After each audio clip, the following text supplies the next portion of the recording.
R&D Mattress Center of Cherryville, Carolina Furniture Mart, Memory Lane in Krause, Watson Carpet and Tile, Davis Brothers Automotive, and Carolina Furniture Mart.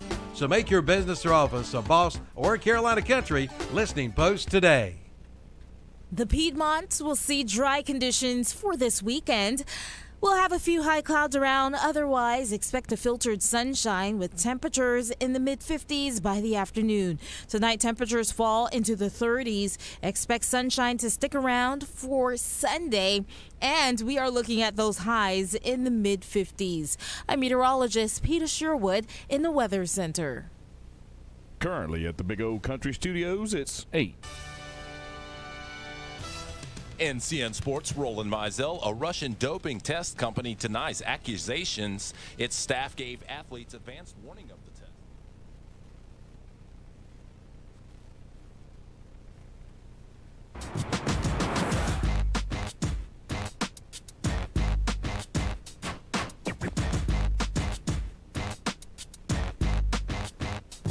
I am the incredible man. I only do things incredible can. Cause I am the seed of a chosen breed. You don't see too many like me.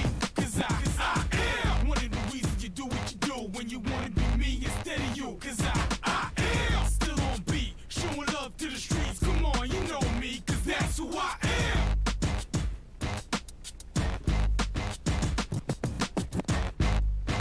Good morning, Saturday, everybody. Terry, can you hear me all right over there? I can hear you well. I can even hear myself. That now. makes you feel good. Woo! Carson Docker's in the house. Good morning, Carson. I knew he would be here.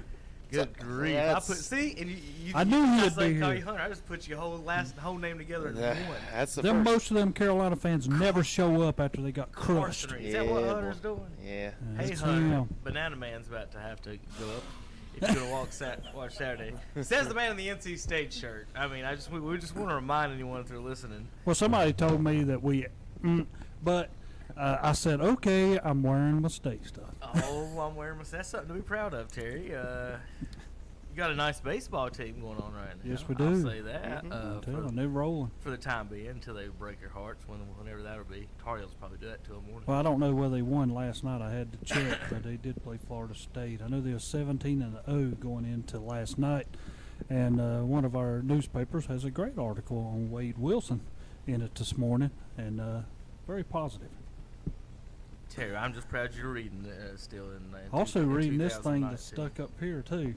What? Oh my goodness. Well, you want to read it? We got a radio. Yeah, show, that's Terry. what I'm saying. This thing said you should never, and I mean never, ask a Duke player about tripping. Jason Williams. What a phony.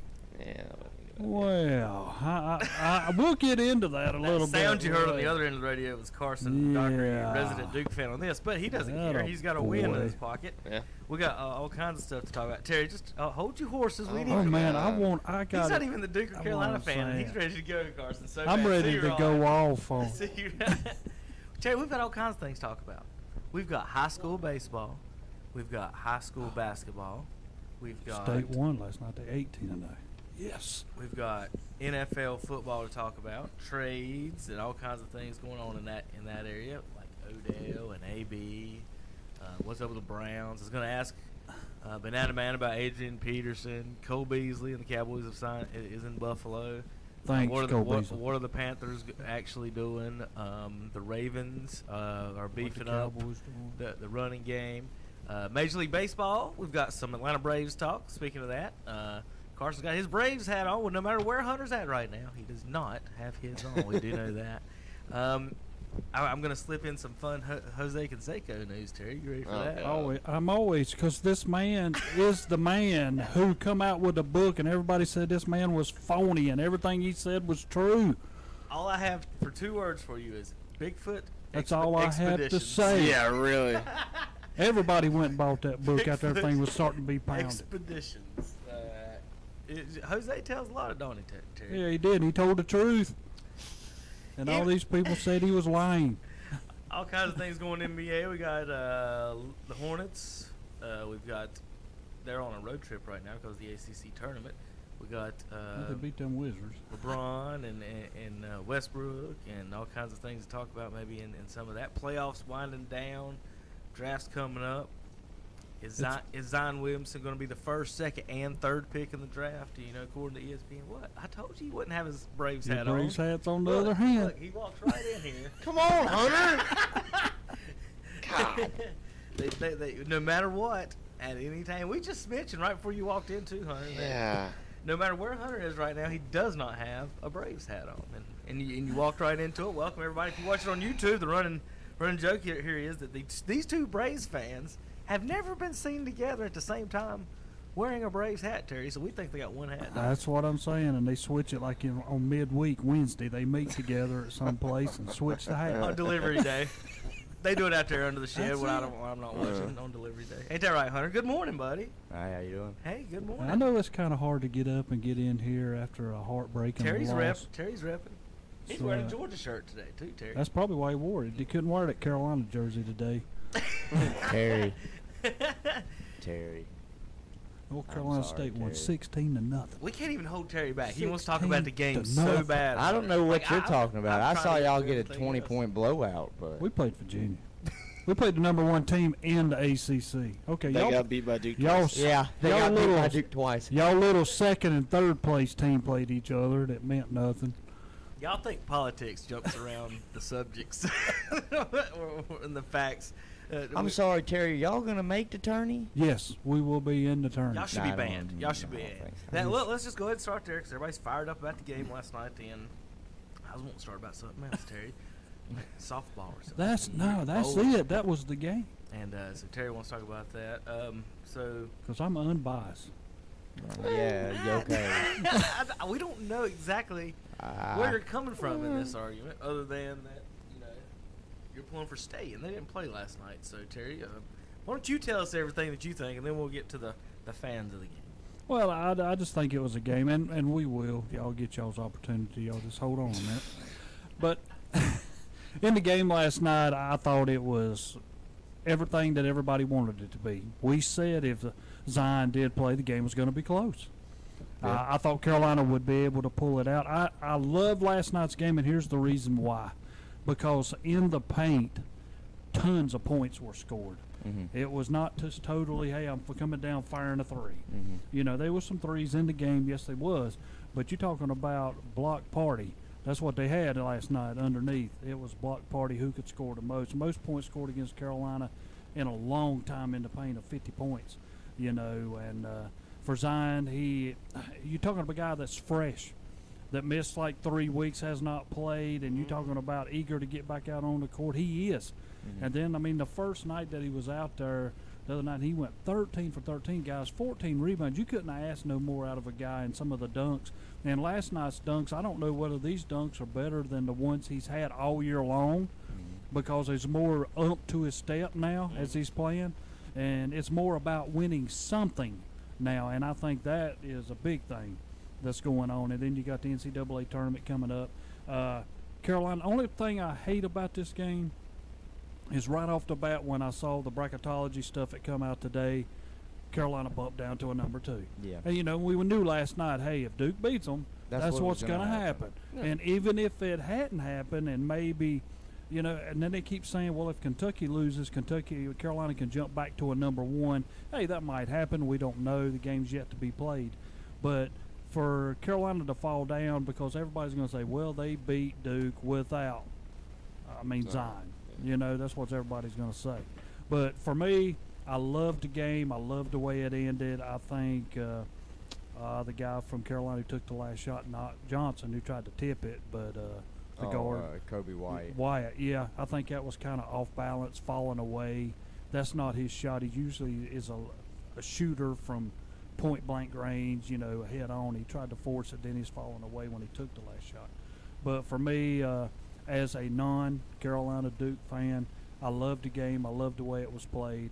Either one of y'all could have won, you know, and y'all are 2 of the 3 best teams in the ACC, that the ACC, to me, should have 3 number 1 ranked teams, because Virginia did not fall out of that number 1. Even though they lost to Florida State last night, they still were a number 1 this morning.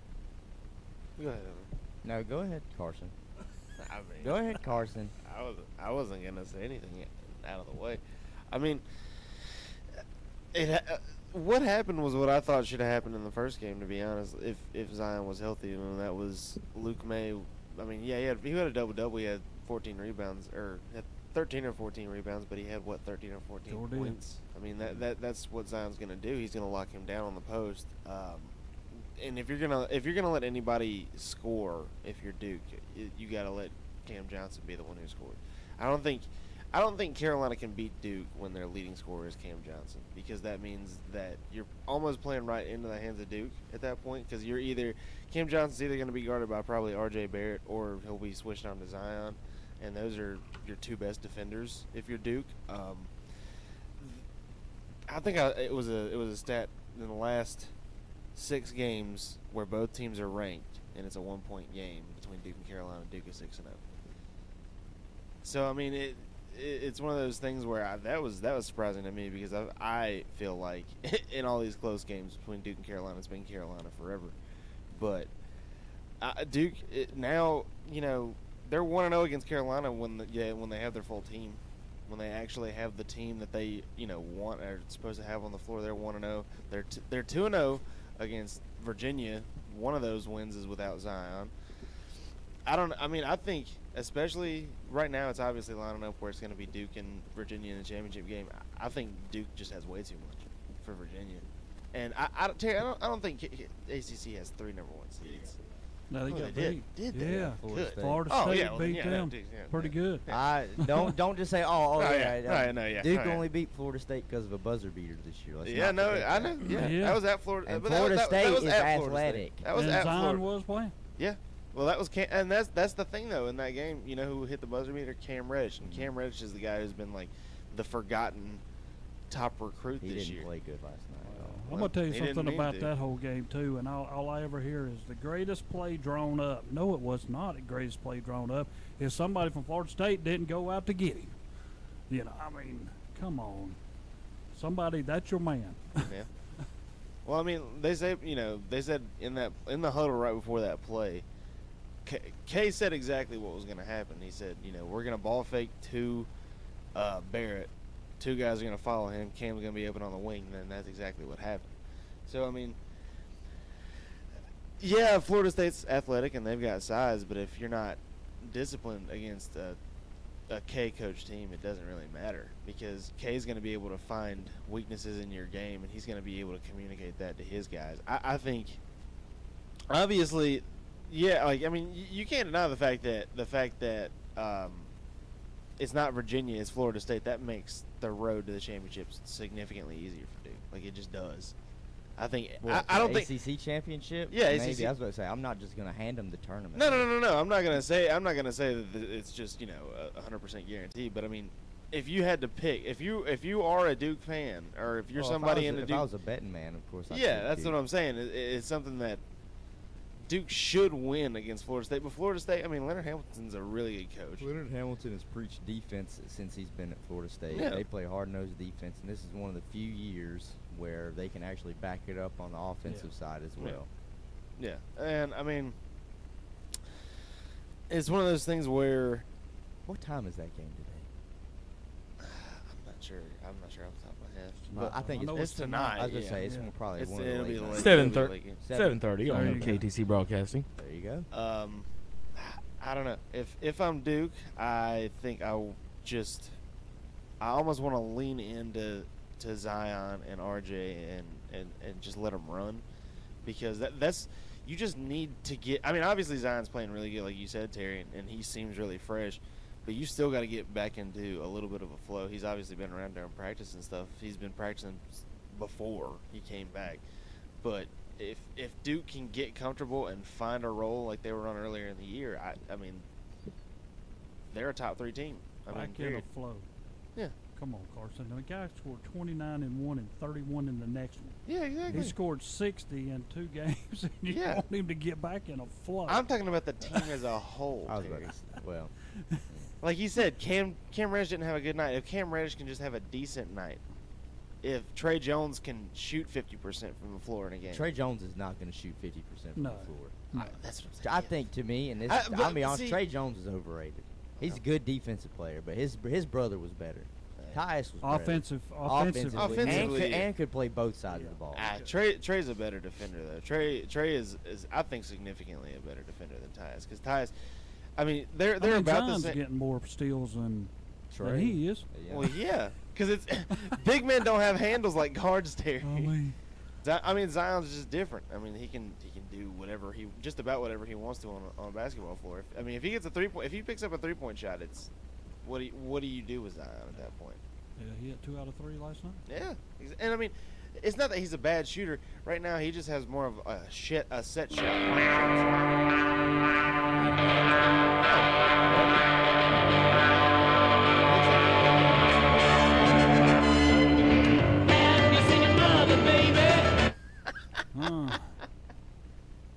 Well, good morning. Yeah, really.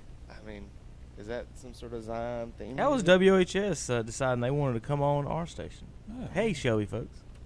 Well, but I mean, Terry. I mean, talking about state, where do you think they end up as you know, in a bracket? I mean, NIT. No. I mean, I want to get in, and it's an 11. I want to think it's 9 to 13. They're not going to get that. I think it's 11 or 12, and they're going to be playing Tuesday and Wednesday. Yeah. That's just You me. think they get playing game. Yeah, I was gonna say, you think they get one of the playing games? You know, I do. They're going to be a Final Four. One of the first 4. First 4, yeah. Yeah. They'll get that, and then the one bracket that I saw, I'd really tell you the Think truth. they'll have to play Gardner Webb to get in the tournament, Terry? That actually be a pretty Gardner difficult Webb game. will be into things. Yeah, I Gardner mean, Webb's in. because Gardner they won Webb their will be a conference. 15 seed. Yeah, they'll be somewhere on out there. Congratulations to Gardner Webb, y'all. Yeah, That first surprised time me they that made that it. was that it was the first time. Yeah, first Honestly. time since they've been in Division I basketball. That They surprises me. It's not. It's probably one of those cases, Carson, where it's not that they've had all bad teams, more like the rules. Oh no, yeah. I You know, mean, you've like got to. Davidson didn't get in 'cause, you know, You're not a Stanford conference Eagles didn't champion, win the yeah. conference champion. And instead, we take the 9th best teams in some conferences instead of the 2nd best teams in other conferences. People like Gardner Webb don't get in, Terry. stay to play Gardner Webb any day. I'll take some of them teams that they keep saying should be bumped ahead of state It's and not put that they're them better. against state. It's not that they're better. It's that they're more deserving. I don't think they're more deserving than North Carolina State. By being the 9th best team in your conference. I do not think And they're bad. what if you go 27-0 and you get beaten in Gardner Webb, who goes 13-15 or somebody like that? What beats you? else is state supposed to do? They played Change the teams. conferences No, 'cause they played the teams ahead of them. They lost to those. Yeah, they so they did didn't beat deserve to get in. Syracuse. They're They not- did beat Syracuse. If they had an 8-team tournament, would State make the ACC You know, tournament? and then you have to look at how many you lost. We lost to Virginia by 1. Yeah, we got blown out last time. We lost to Virginia by 1. We played Florida State within 5. I mean, you got to look at what you've done against the top teams, and then you look at your bad losses. Well, yeah, that's, we've that's got the 2 new, bad that's, losses. That's how the new ranking system works in college basketball. It goes off of who you lost to and your the main one is efficiency. It looks at your percentages and it takes into margin of victory. Yeah, and it does take in. Well, and the when State played my all them question other is, teams, they beat though, them to death. My question is, though, and I'll ask the other two, should we look into letting these conferences get 2 bids? Maybe maybe a regular season and a conference tournament. I mean, and then cut out some of these 9th and 10th place. Yeah, teams from because this I mean, conference. We're not a I 9th or think that 10th would place team. I think that would have been fine doing that regular season and a conference champion for some of these conferences, because think about it, if Murray State wouldn't have won their conference, even with John Morant, they'd only lost 4 games this year. They wouldn't have been Yeah, in. but I had my whole They're thing with him 27 and last 4. year when you were saying, or we was in here saying maybe he's player of the year. Tell me who he's played against. I'd That's still vote me. for him as player of the year. You know, I think you got to show me somebody he played against that he propelled himself. If you played against 25, 5 and 10, 25 boards. okay, 5 so but against Division I top-notch team, he might have averaged 12. All right, Terry, y'all are tied for 8th in the ACC. Yeah, no, we are 8th. We beat them twice. Okay, but either way, the point of the matter was, should an 8th and 9th place team in a conference get in over a 2nd place team in another conference? Depends on who that You're team taking is. the whole half of a conference. So you've already proven that you can't win this conference. So why should you get a chance to win the whole thing when you can't even come close to win this conference? You're not even win this conference. You can't even compete in this conference because you didn't make the final 8 in this conference tournament or final 4 in this conference tournament. Okay. So why, if you can't make the final 4 in the ACC tournament, Why should you be allowed to even play in the Final Four of the whole national Why should championship? one of them teams in that lower conference that finished second couldn't win it? They finished second, Terry. Somebody's got to win. So at no point in none of these conferences. So if that's your point of view, You pick me a team. Wait a minute, hold on.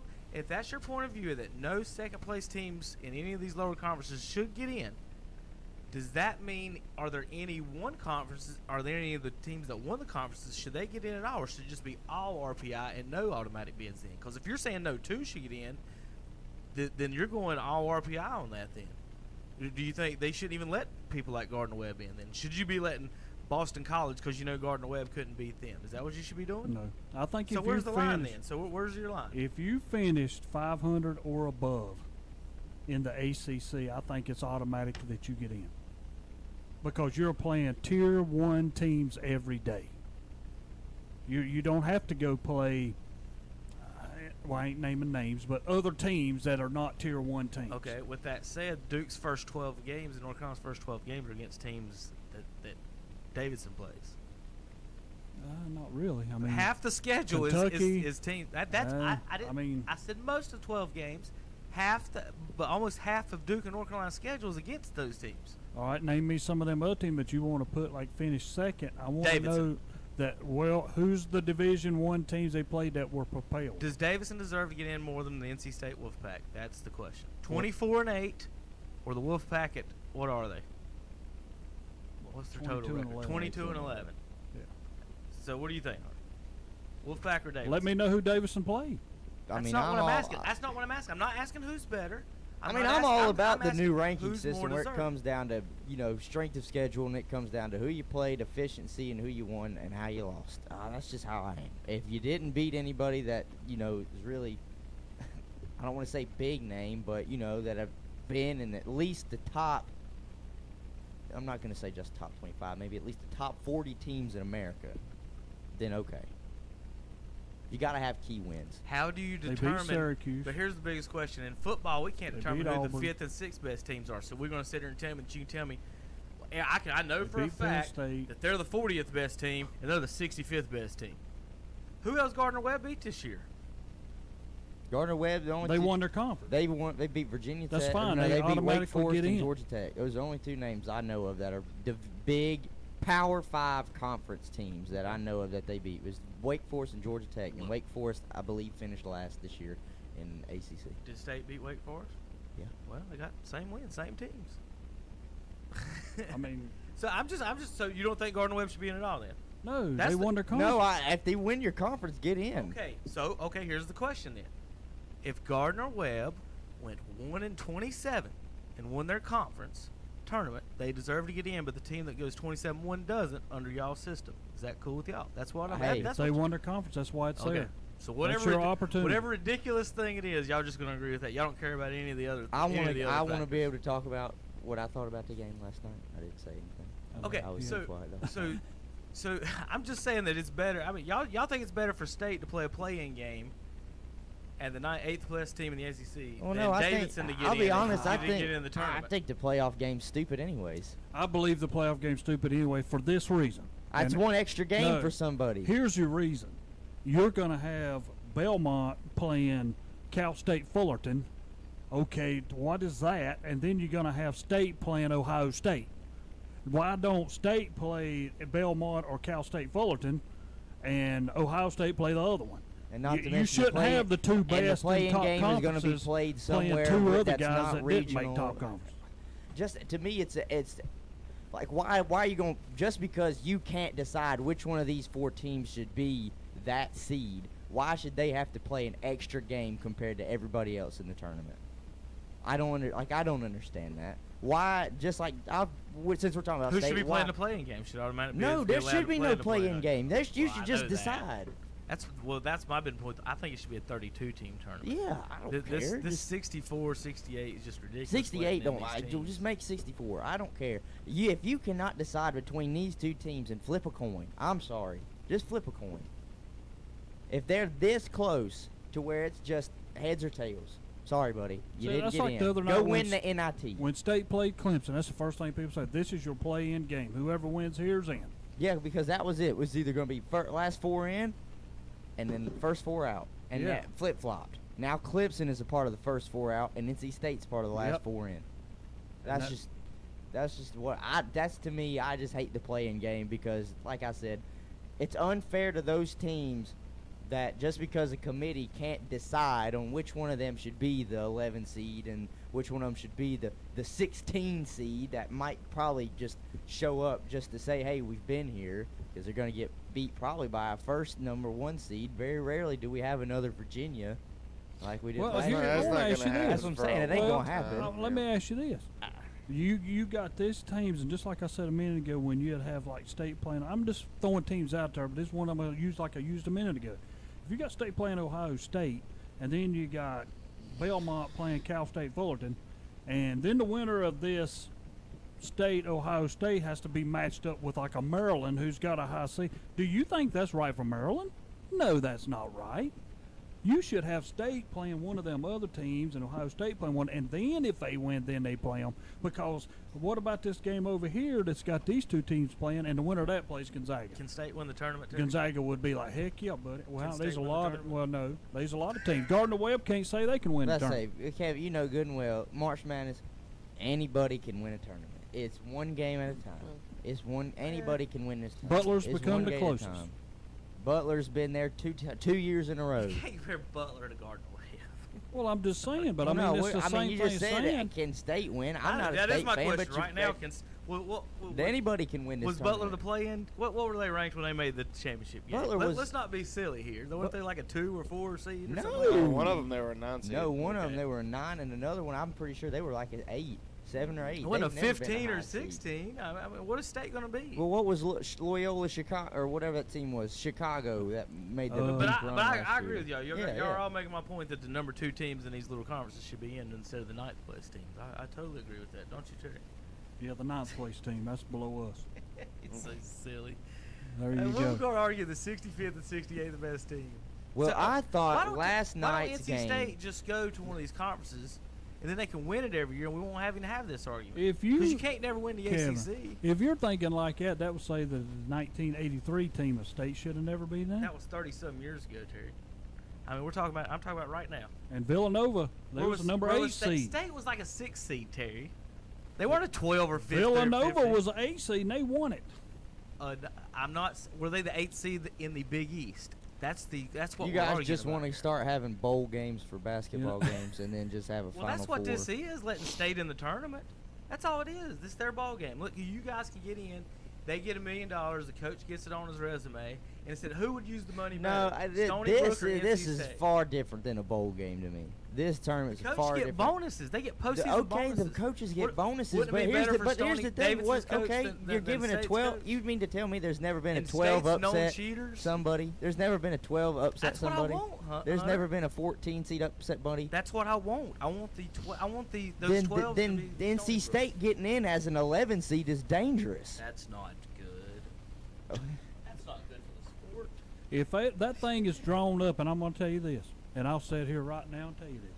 If that thing is drawn up where they had us playing Ohio State and then the winner of that playing Maryland, North Carolina State will win both of them games. But why is that better than Davidson getting into the tournament? Why is it better for the tournament, the NCAA, Show me who Davidson played. America? That's not what I'm asking, Terry. I'm not asking, Terry, which is it better for the world, the America, everything? For the 9th place ACC team to get in there and lose 2 games and get on TV to make their fans feel better, or the Davidson people, the people that came in second in these conferences. There's 16 teams in their conference. If you're not good enough to make the Final Four in your own conference, why do you? I just don't understand why you're so against the 2nd place teams being in. And the only reason it is because you're a State fan. I don't see why Duke fans. Why would they care if the 9th? I don't think they care the 9th place. They're never going to be in 9th place. So they don't make this argument. I just don't understand why you're against. You'd rather have NC State, and let's say the NC State, whoever. I don't even know the other conferences because Cal was messing with my computer in there. But I wanted to go down the list and see all these teams, these poor teams that don't get in this tournament that's supposed to make everybody feel good and be good for the sport and everybody. It's supposed to be about the kids, but it just I don't know. Just to me, the 8th and 9th place teams, it just doesn't.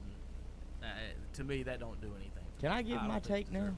I thought you've been talking for a while. Well, you know No, that. I haven't said anything about the North Carolina Duke game. Oh, you Y'all let just that. jumped completely off that. Well, we got to take a break. Carson We'll come back. talked. We'll come back to that. I tried to let you go first. No, you said, Terry, what do you think about NC State? No, before all that, I was like, told Turner, you, Hunter, you want I to go told first? you, you can go ahead. I'll wait. And right. then guess what? You We shunned come, me. back. We're going to take Hunter's I was take polite. on Carolina's loss.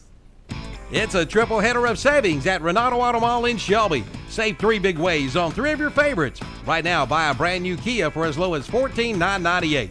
But hurry, only 15 are left on the lot at this low price. And right now, brand new Honda Accords start at $21,000 and save up to $10,660 on a brand new GMC truck. Yes, it's a triple header of savings at Renato Kia, Renato Honda, and Renato Buick GMC. All conveniently located at Renato Auto Mall, 4423 East Dixon Boulevard, Shelby. When you shop our local advertisers, be sure to tell them you heard it on the radio. That way they'll know that their radio dollars they spend works for them and you too. Even in today's fast-moving world, radio remains the leading media to reach more people. 93% of Americans listen to AM/FM radio over the air. TV viewership is 89%, smartphone use is 83%, and personal computer use is 50%. So if you're a business owner, reach more people with the power of radio. If you don't tell it, you can't sell it. See the power of radio. WHS Shelby, WLON Lincolnton, WCSL Cherryville. Online at ktcbroadcasting.com. It's game day. The energy pulsates through the arena. Adrenaline pumps. Tension heightens. Anticipation peaks. The crowd rises. It's finally time. The whistle blows and the ball goes up. Don't blink. Pulls up for the tie. Yes, sir. 4.1 to go. Game day lives here on the Tar Heels Sports Network, powered by Learfield.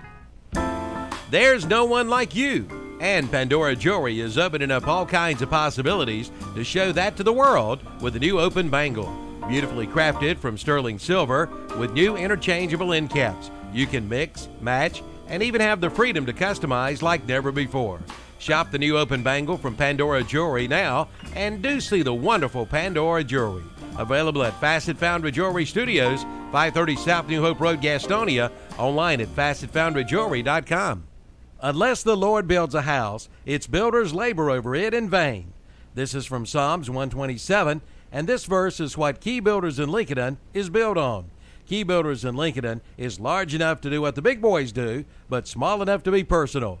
Bring your own plans or visit the website at keybuildersnc.com and view theirs. They have homes for everyone, so call your local hometown builder. Key Builders, 704-735-0040, or visit their office at 1459 North Aspen Street in Lincoln. Like them on Facebook, too. At Standridge Auto Parts in Shelby, you'll find a variety of domestic and foreign used auto and truck parts. And they can even ship your part right to your front door. Shop their eBay store with over 10,000 parts and ask about their Interstate Battery Special for just $45 with a 6-month warranty. Also, brand new batteries with an 18-month warranty, just $99.95. Check it out. Visit the website for more information, StandridgeAuto.com. Standridge Auto Parts, 1521 Sulphur Springs Road in Shelby, serving this area since 1972. And good morning. Welcome back to Saturday Sports Talk. 3 mouths full of biscuits, so I get to talk all I want to while they eat. And get some of my points across. 400 gets to talk about his Carolina Tar Heel team. Terry bragging about his NC State Wolfpack 22 wins. They deserve to be in. Mm-hmm. I'm about to read you 9 tough wins NC State had this year. Y'all ready for this? Mount St. Mary's, Maryland Eastern Shore, UNC Asheville, Maine, St. Peter's, not St. Peter, St. Peter's, so you got to play more than one this time. Mercer won that one by 4. That's a tough one. What about all the rest of them? They won by Western 30 or Carolina, 40 or 50. USC Upstate, and Loyola. 9 of State's 22 wins are against teams that couldn't win the North Carolina High School Athletic Association tournament. They lost to Wake Forest. Okay. There I said we are had 2 11 losses. and 20, Terry. Now, And Georgia Tech. I'll put it out there. We lost 2 games there that we shouldn't have lost. Georgia Tech ain't that bad. They won at least some games. Won 14. But Wake Forest, 11. I'm not now, Terry. I'm just saying. Before you start shooting holes at other people's schedule, I mean, there's 9 of your 20. So you basically y'all are 13-9 against real teams. Just from looking at that. Okay. If you put Davison in that conference, Davison's like 10th or 11th or 12th. It's the butts, cherries, and nuts. It'd be Hunter's turn to go. Okay. By the way, where's that biscuit from? How's that biscuit this morning? Mitchum's Kitchen. It's pretty good. I enjoyed Thank you, it. Terry, for delivery. Got all the way down here today this morning. That's the only reason I'm here. All right. All right, Hunter. Let's talk about this. I'll tell you my quick take. Carolina lost because of a tip in, because Carolina didn't block out, and because the two dodos at the end took long shots instead of taking it to the rack, which they've been doing pretty much a lot. So go ahead. Looks like I don't have anything to say. Thanks, Kevin. No, I'm going to be just completely honest with it. I've been known to say some hot takes on this show. And this is a hot take. This is a hot take from me. R.J. Barrett's not a top 5 pick. This is a hot take from this is a hot take from Hunter Yancey. R.J. Barrett is not a top 5 pick. Terry's quitting on R.J. Barrett. R.J. Barrett has not impressed me at all. Even in the stint that Zion Williamson was out, R.J. Barrett did not impress me at all. R.J. Barrett plays hero ball. He wants the ball for himself. He is not a team player. R.J. Barrett was the number 1 guy coming into college. It wasn't Zion. Well, guess what? Nasir Little was even a top 5 player coming in from into college, and he plays for my Carolina Tar Heels, and I would not take him at 7 or 8 like they're projecting him. I think he should stay another year. I think his offensive game is awful. I think he doesn't know what to do when he gets the ball half the time. He looks like a deer with a head in the headlights. His eyes get big. He doesn't know what to do. But that's beside the point. I don't think R.J. Barrett is that good. He's the one that led them when Zion was not there. Because and I'm gonna say this too. This has been Coach K's worst coaching year. He's got 3 of the top 5 picks that are supposedly and he's going to be a number 1 seed in the tournament. Oh, he goes out there and lets them play whatever they want. He finished third. He goes out there and lets them play however they want. And he played a number 1 and a number 2 teams. I'm not saying that Roy Williams is a better head coach than Coach K, but I will say this. Our seniors, when they came in, were the 70th ranked recruiting class, and now that they're leaving with a winning record over Duke all their years and a national championship, while Duke 3 out of those 4 years have had number 1 recruiting classes. I'm just saying. All right, now Coach K's coaching this year, I mean, it's not been that great because Zion just goes out there and bullies everybody and does whatever he wants. Now, beside that, the game last night was phenomenal. And believe me, even though I'm a Carolina fan, I love Zion. I think Zion's going to be a transcendent talent when he gets to the NBA. I think he's going to be a hell of a lot better than R.J. Barrett. And I think he's going to be better than, of course, than Cam Reddish. Cam Reddish last night disappeared. Cam Reddish can have his moments, but other than that, he disappears. I agree. To me, Cam Reddish is the Chris Bosh of this big 3. He just kind of disappears. You forget about him. I mean, he'll have a moment or somebody's got to be a third. I know someone has to be a third. But R.J. Barrett will lose you games. He will lose you games because he gets wide-eyed and he wants to drive it in by himself and play hero ball. There were a couple times last night where Duke was ahead and he wants to go crazy and just drive the lane. Why do you think they lost to Gonzaga this year? I watched every possession down to the end. 5 possessions in a row. You know exactly what I'm talking about. Zion Williams had his daggum shot blocked 5 times in that game. So if we want to go there, hey, you can go there. I don't care. I've watched R.J. Barrett enough this year.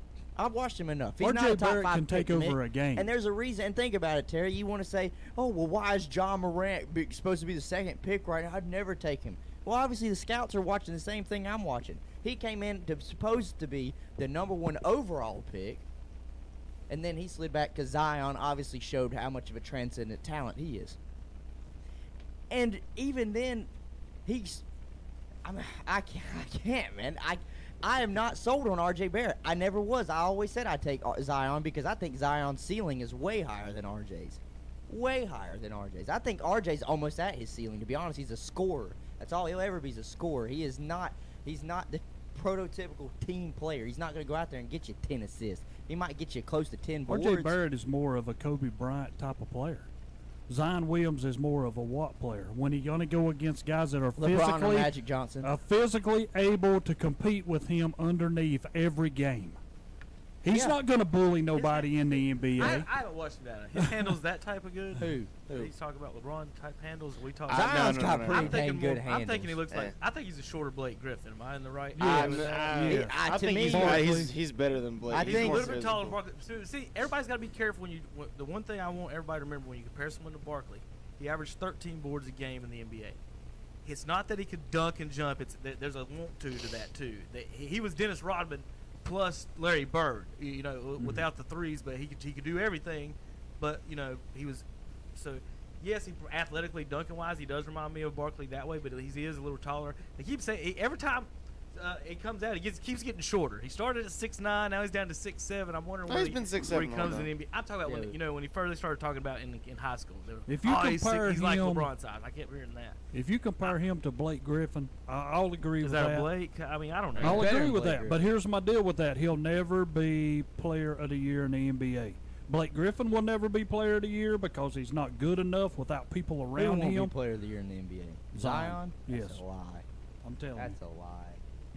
Oh, that's almost a hot take, is what I said. I mean, R.J. Kobe only Barrett will got have MVP, a more once? chance. Yeah, I think. Kobe R.J. won Barrett MVP? will have more of a chance Kobe, of Player of the Year than he will. No. Nash had 2 MVPs over Kobe. You know why Bryant. you want to know why he won't? It's because ESPN won't hold R.J. Barrett up to the same standard that they hold Zion up You're to. right. You have I to- agree. I was supposed to I say, just agree with that. remember who ESPN's new baby is Zion. But the game last night as a whole, I mean, it was a great game. I can't take anything away from it. North Carolina was a tip-in away from really winning that game. And they were a Zion over the back call from keeping the score up by 1. There's the saltiness. There it was. No, I mean it was. But what are we gonna do? I don't think they blocked out good enough to get it over the back call. Is what I think they're gonna look at the tape. But and I'll say say this: if Zion only because there was makes 4 a Tar Heels standing there. yeah, and if Zion only makes a 1-point difference in this game, then hey. Well, Kobe White. And this is where said he lost his dribble. yeah. The play was drawn up to go to May. He He did tossed it lose his up. dribble. Trey was all up in him right there. That's why, when you say he was off balance, he was. I think his right foot slipped out from under him, and he kind of just panicked and threw it up. I probably, to be honest, even if I was as composed as he can be at times for a freshman, I probably would have done the same thing. You're slipping, and you think you're gonna. What do you want? You'd much rather put it up than possibly lose it out of bounds or turn it over. I think maybe there should have been one other. That's the one thing though that drew me crazy last night.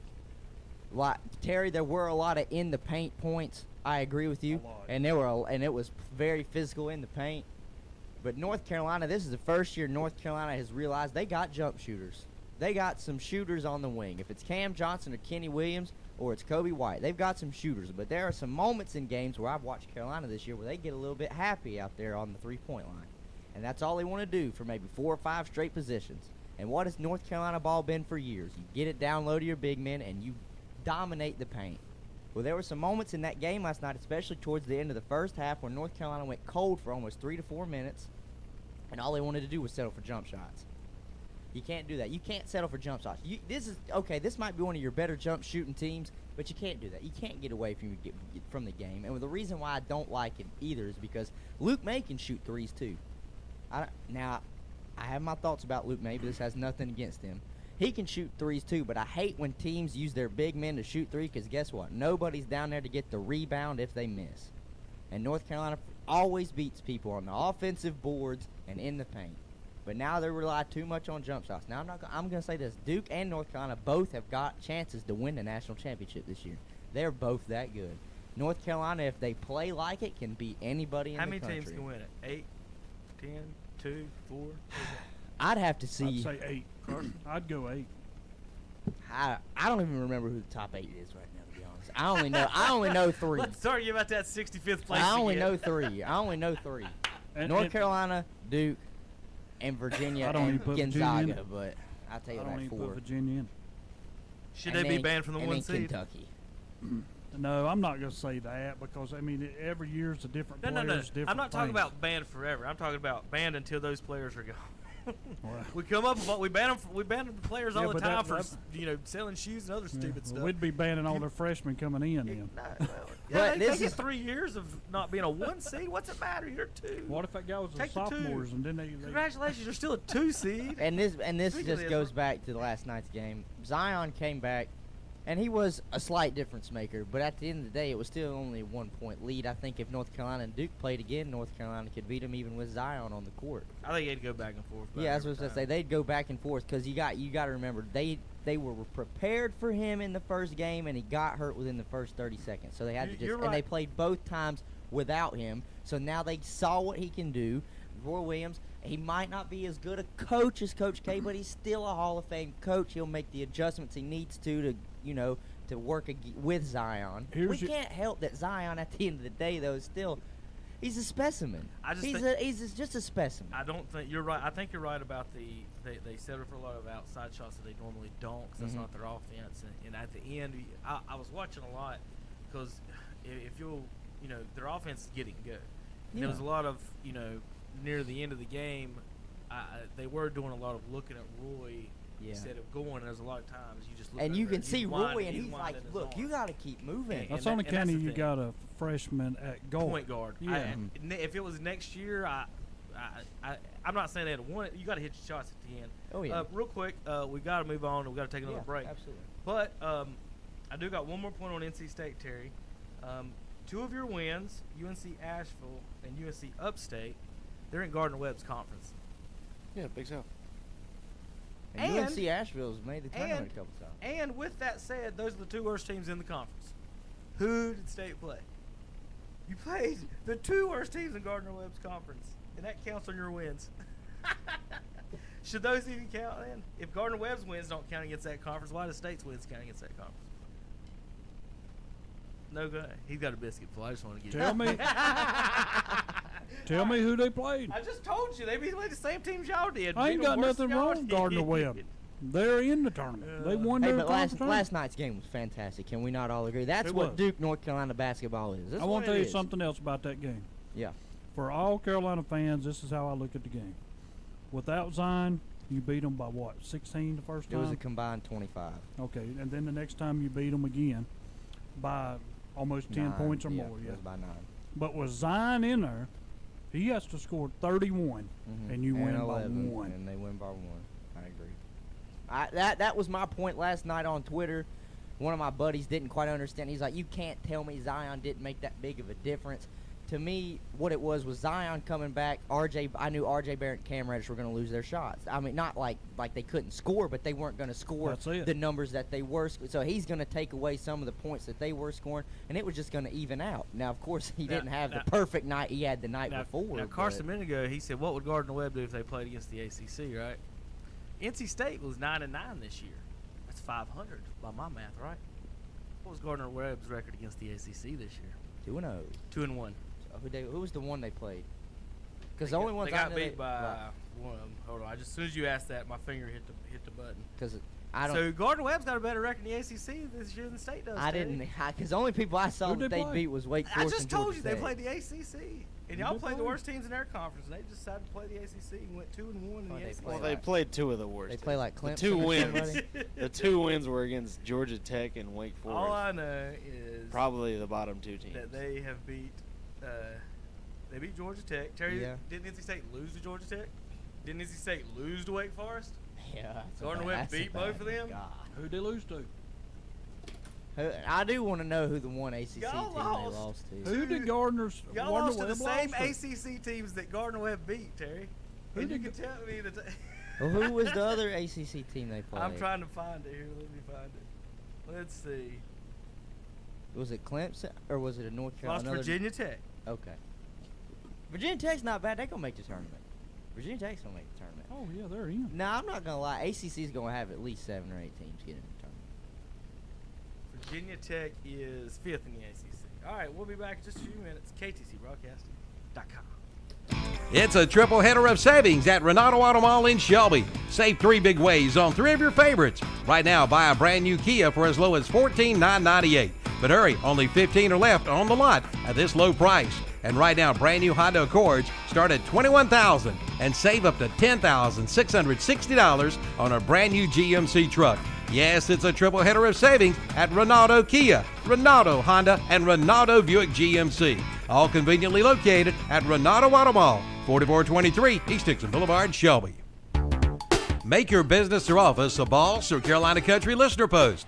All you have to do is tune your radio in your business or office to 107.5 FM or 92.3 FM. Let us know and we'll put your name on the radio. And each month we'll have a drawing from area listener posts for a dozen breakfast biscuits from the Creekside Clock Restaurant in Shelby, along with coffee or tea. Area listener posts include Promotion Motors in Lincolnton, Cherryville Signs and Graphics, Lowe's of Lincolnton, Watson Carpet and Tile, R&D Mattress Center of Cherryville, Carolina Furniture Mart, Memory Lane in Krause, Watson Carpet and Tile, Davis Brothers Automotive, and Carolina Furniture Mart. So make your business or office a Boss or Carolina Country listening post today. Isolated and alone? That's how millions of Americans feel while experiencing a mental health crisis. Need to talk?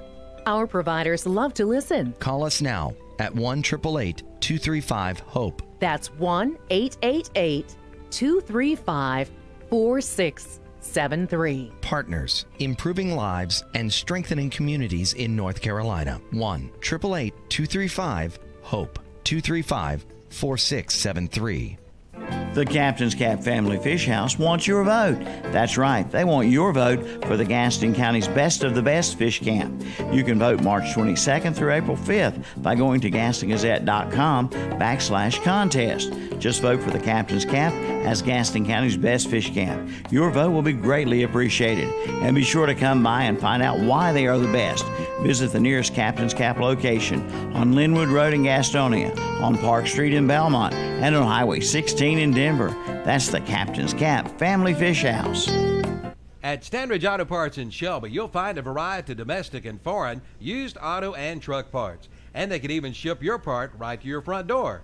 Shop their eBay store with over 10,000 parts and ask about their Interstate Battery Special for just $45 with a 6-month warranty. Also, brand new batteries with an 18-month warranty, just $99.95.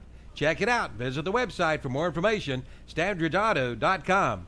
Standridge Auto Parts, 1521 Sulphur Springs Road in Shelby, serving this area since 1972. Dr. John L. Cloninger III of Lincolnton will brighten your smiles with professional cosmetic dentistry and smile enhancement procedures for everyone. Even Duke fans will smile at the work of this Tar Heel. The office of Dr. John L. Cloninger III is located at 904 Doncha Drive. For an appointment, call 704-735-0765. That's 704-735-0765. And John III says best wishes to all high school athletes. Maybe a punctuation mark on a career night.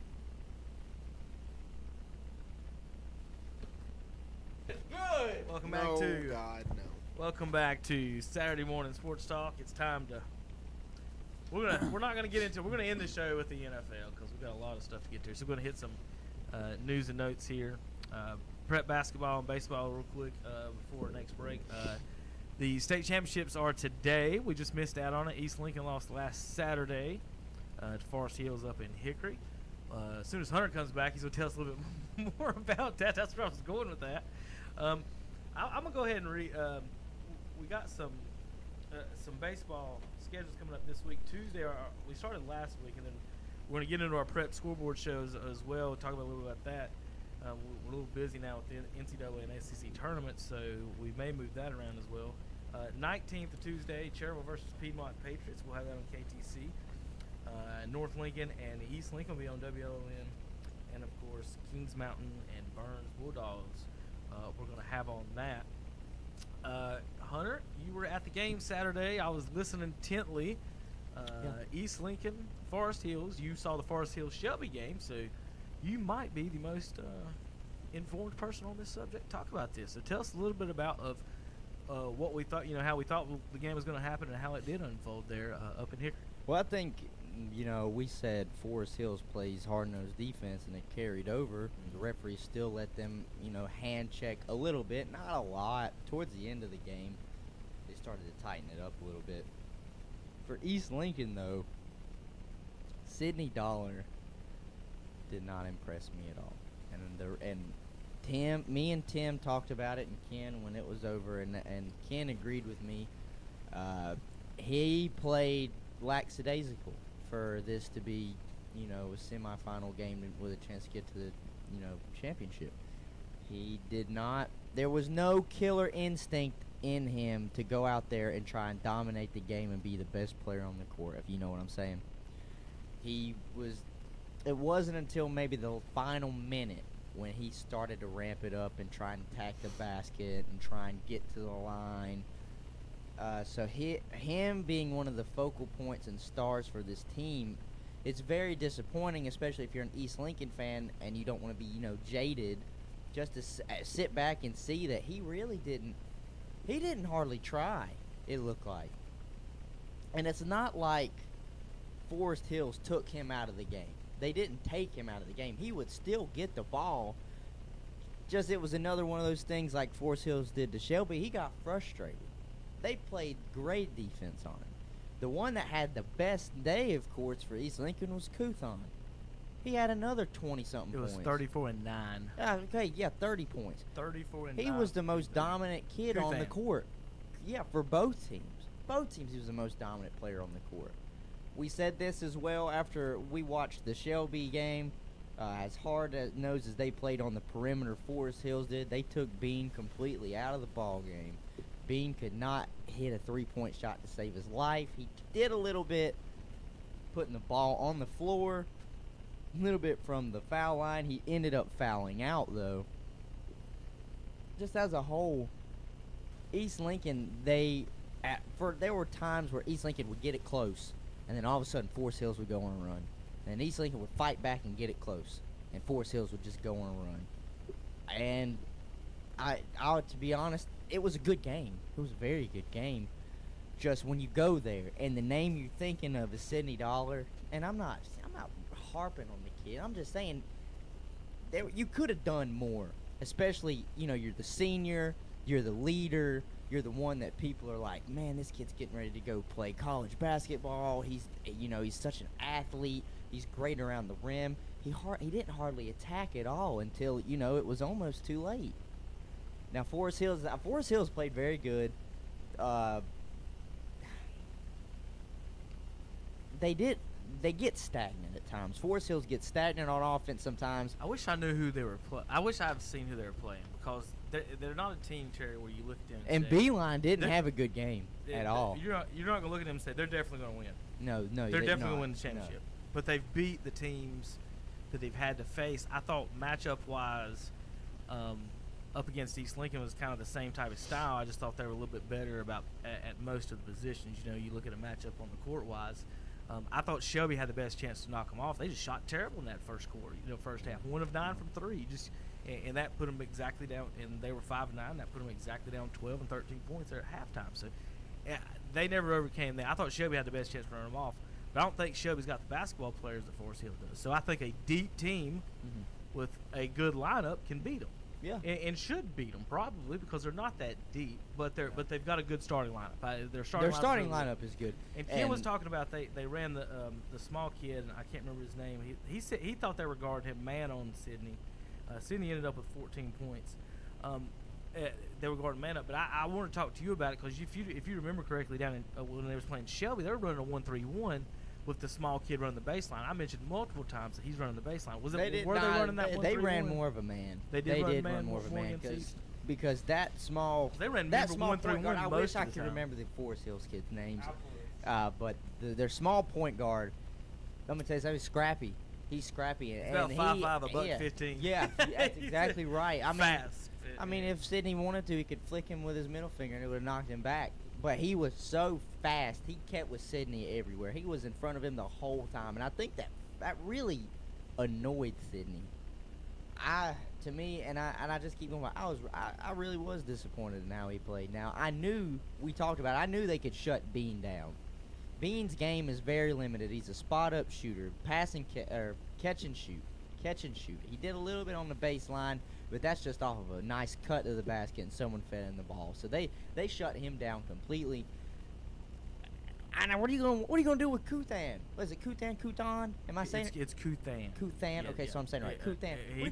What are you gonna do? He goes out there and gets you 34? Terry, have you seen Kuthan play yet? Fundamental. He is really wonderfully fundamental, and what surprises me about the kid is he's got quick hops, and you know what I mean. Like he gets up quick. You know, everybody talks. He got Zion Williamson type stuff, but you know what I mean. The second jump where he gets that extra rebound, or he's really smooth around the basket, and usually his shooting's like 11 to 13 or 12. You know, he's not out there just chunking up shots and missing. He was dropping points. Yeah, and in that game he did hit a 3.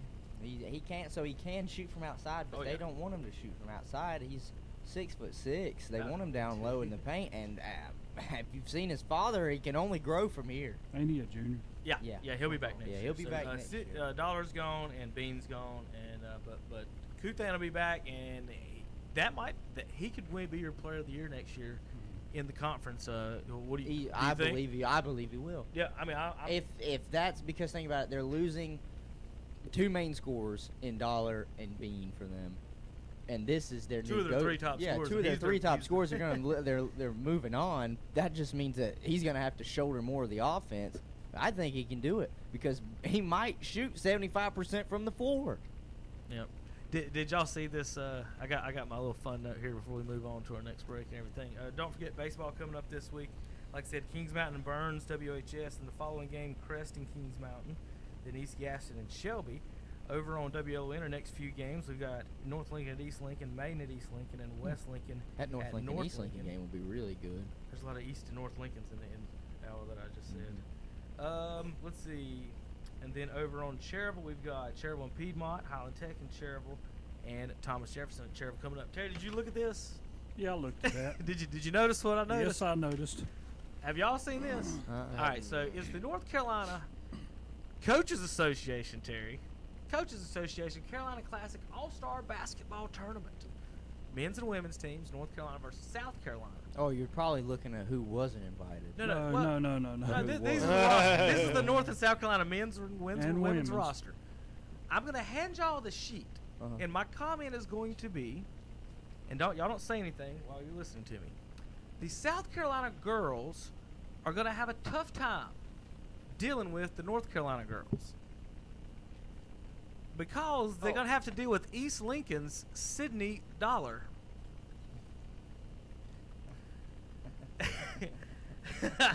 I'm going to say that again. The South Carolina girls are going to have a tough time dealing with the North Carolina girls. We might even see some dunks, Hunter. Think about the alley-oops we're going to see in that girls' game. Because Sydney Dollar is about to bring the thunder in the North-South Women's Coaches Association Classic. They've got Sydney Dollar listed on the women's list, don't they, Terry? Got mixed up on the men's I saw that side right when I looked at it. I'm going to go with Majé. All right, so. You think? Maybe. So, well, that was the question, Hunter. Yeah, or wait. So they deleted that soon after a few retweets. So I don't know who they got mixed up. So they brought the new one back up, and I haven't printed that one off because I printed that one and just like I got to go and show it to people real quick because this is hilarious. Because Billy Howe retweeted it, and then of course I commented about it. The girls in South Carolina's gonna have a tough time dealing with the Dollar kid. So we don't know. I don't know exactly if it was a switch or here's what's even worse. What if it is 10 boys on the other side? And they just did the numbers wrong. Yeah. And so now you have 11 boys and 9 girls. This is 2A only, or is that's the whole state. And they didn't ask Wendell Moore if he wanted to play. The guy that's going to play at Duke University. There's a couple on there. That is. They didn't ask if he wanted to play. He might. Okay, I'll take that back. They might have asked him, and he declined. Yeah, honestly, what does he get from that? Yeah. He's gonna be like, Duke, no. Sorry, like, nah, I'm good. Sorry, I got a report early. I think the scouting's already kicked in. Yeah. All right, we'll be back in a few minutes. We've still got NFL, Major League Baseball to get into, a little bit of NBA, and more on KTC Broadcast. The Saturday Morning Sports Talk with Breakfast by Mitchell's Kitchen. The NASCAR Xfinity Series. Tyler Reddick staying right with him, gets a hood out front. NASCAR's next generation of stars take the spotlight. Christopher Bell, he just lost control. Eager for an award-winning performance. Reddick, not afraid to stick his nose in there. They're side by side for the top spot. The Production Alliance Group 300 from Auto Club Speedway. 3 wide all the way to the bottom of the racetrack. Saturday at 4:30 on the Motor Racing Network. The Xfinity Series 300 this Saturday afternoon at 4:30 on Carolina Country WCSL 92.3 FM, 1590 AM, and online at kdcbroadcasting.com. A new house, Dave. It's a triple header of savings at Renato Auto Mall in Shelby. Save 3 big ways on 3 of your favorites. Right now, buy a brand new Kia for as low as $14,998. But hurry, only 15 are left on the lot at this low price. And right now, brand new Honda Accords start at $21,000 and save up to $10,660 on a brand new GMC truck. Yes, it's a triple header of savings at Renato Kia, Renato Honda, and Renato Buick GMC. All conveniently located at Renato Auto Mall, 4423 East Dixon Boulevard, Shelby. Make your business or office a Boss or Carolina Country listener post. All you have to do is tune your radio in your business or office to 107.5 FM or 92.3 FM. Let us know and we'll put your name on the radio. And each month we'll have a drawing from area listener posts for a dozen breakfast biscuits from the Creekside Clock Restaurant in Shelby, along with coffee or tea. Area listener posts include Promotion Motors in Lincolnton, Cherryville Signs and Graphics, Lowe's of Lincolnton, Watson Carpet and Tile, R&D Mattress Center of Cherryville, Carolina Furniture Mart, Memory Lane in Krause, Watson Carpet and Tile, Davis Brothers Automotive, and Carolina Furniture Mart. So make your business or office a Boss or Carolina Country listening post today. With a roster full of young superstars, the sky's the limit for the 2019 Atlanta Braves, and we'll bring you every huge moment. Fly ball to deep left center field. At the track, looking up, it's out of here. Atlanta Braves baseball back again on the Boss and Carolina Country. WHS Shelby, WLON Lincolnton, WCSL, Cherryville, Gastonia. This is Evangelist Kim Earwood with Jesus Until the Whole World Hears Radio Ministry. Join us each Sunday morning from 8 to 8:30 a.m. for worship and the Word of God on 1390 and 1590 a.m., 101.5 FM, and ktcbroadcasting.com, and live on Facebook. Also, be sure and stay tuned from 8:30 to 9 o'clock on 1390 a.m., 101.5 FM, ktcbroadcasting.com, and live on Facebook for half hour of praise and worship with Jesus Until the Whole World Hears. Carpenter Porter Funeral and Cremation Services in Cherryville is there for you in your time of need.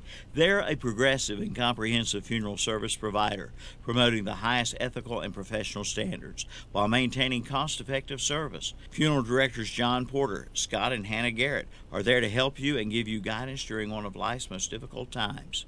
For more information, call 704-435-6711. Located at 1100 East Main Street in Cherryville and online at carpentersfuneralhome.net, a member of the National Funeral Directors Association.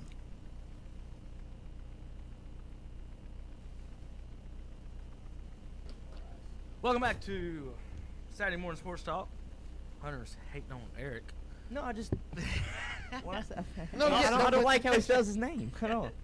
A-R-I-C, Eric. Oh, okay. Call his mother. What do you Do you think you're fancy with how you Terry, a spell your name? Chevrolet got lost and ended up on the pole at a regular race at a mile-and-a-half racetrack here, or I guess it's I think it's a mile-and-a-half here in California. Austin Dillon on the leader.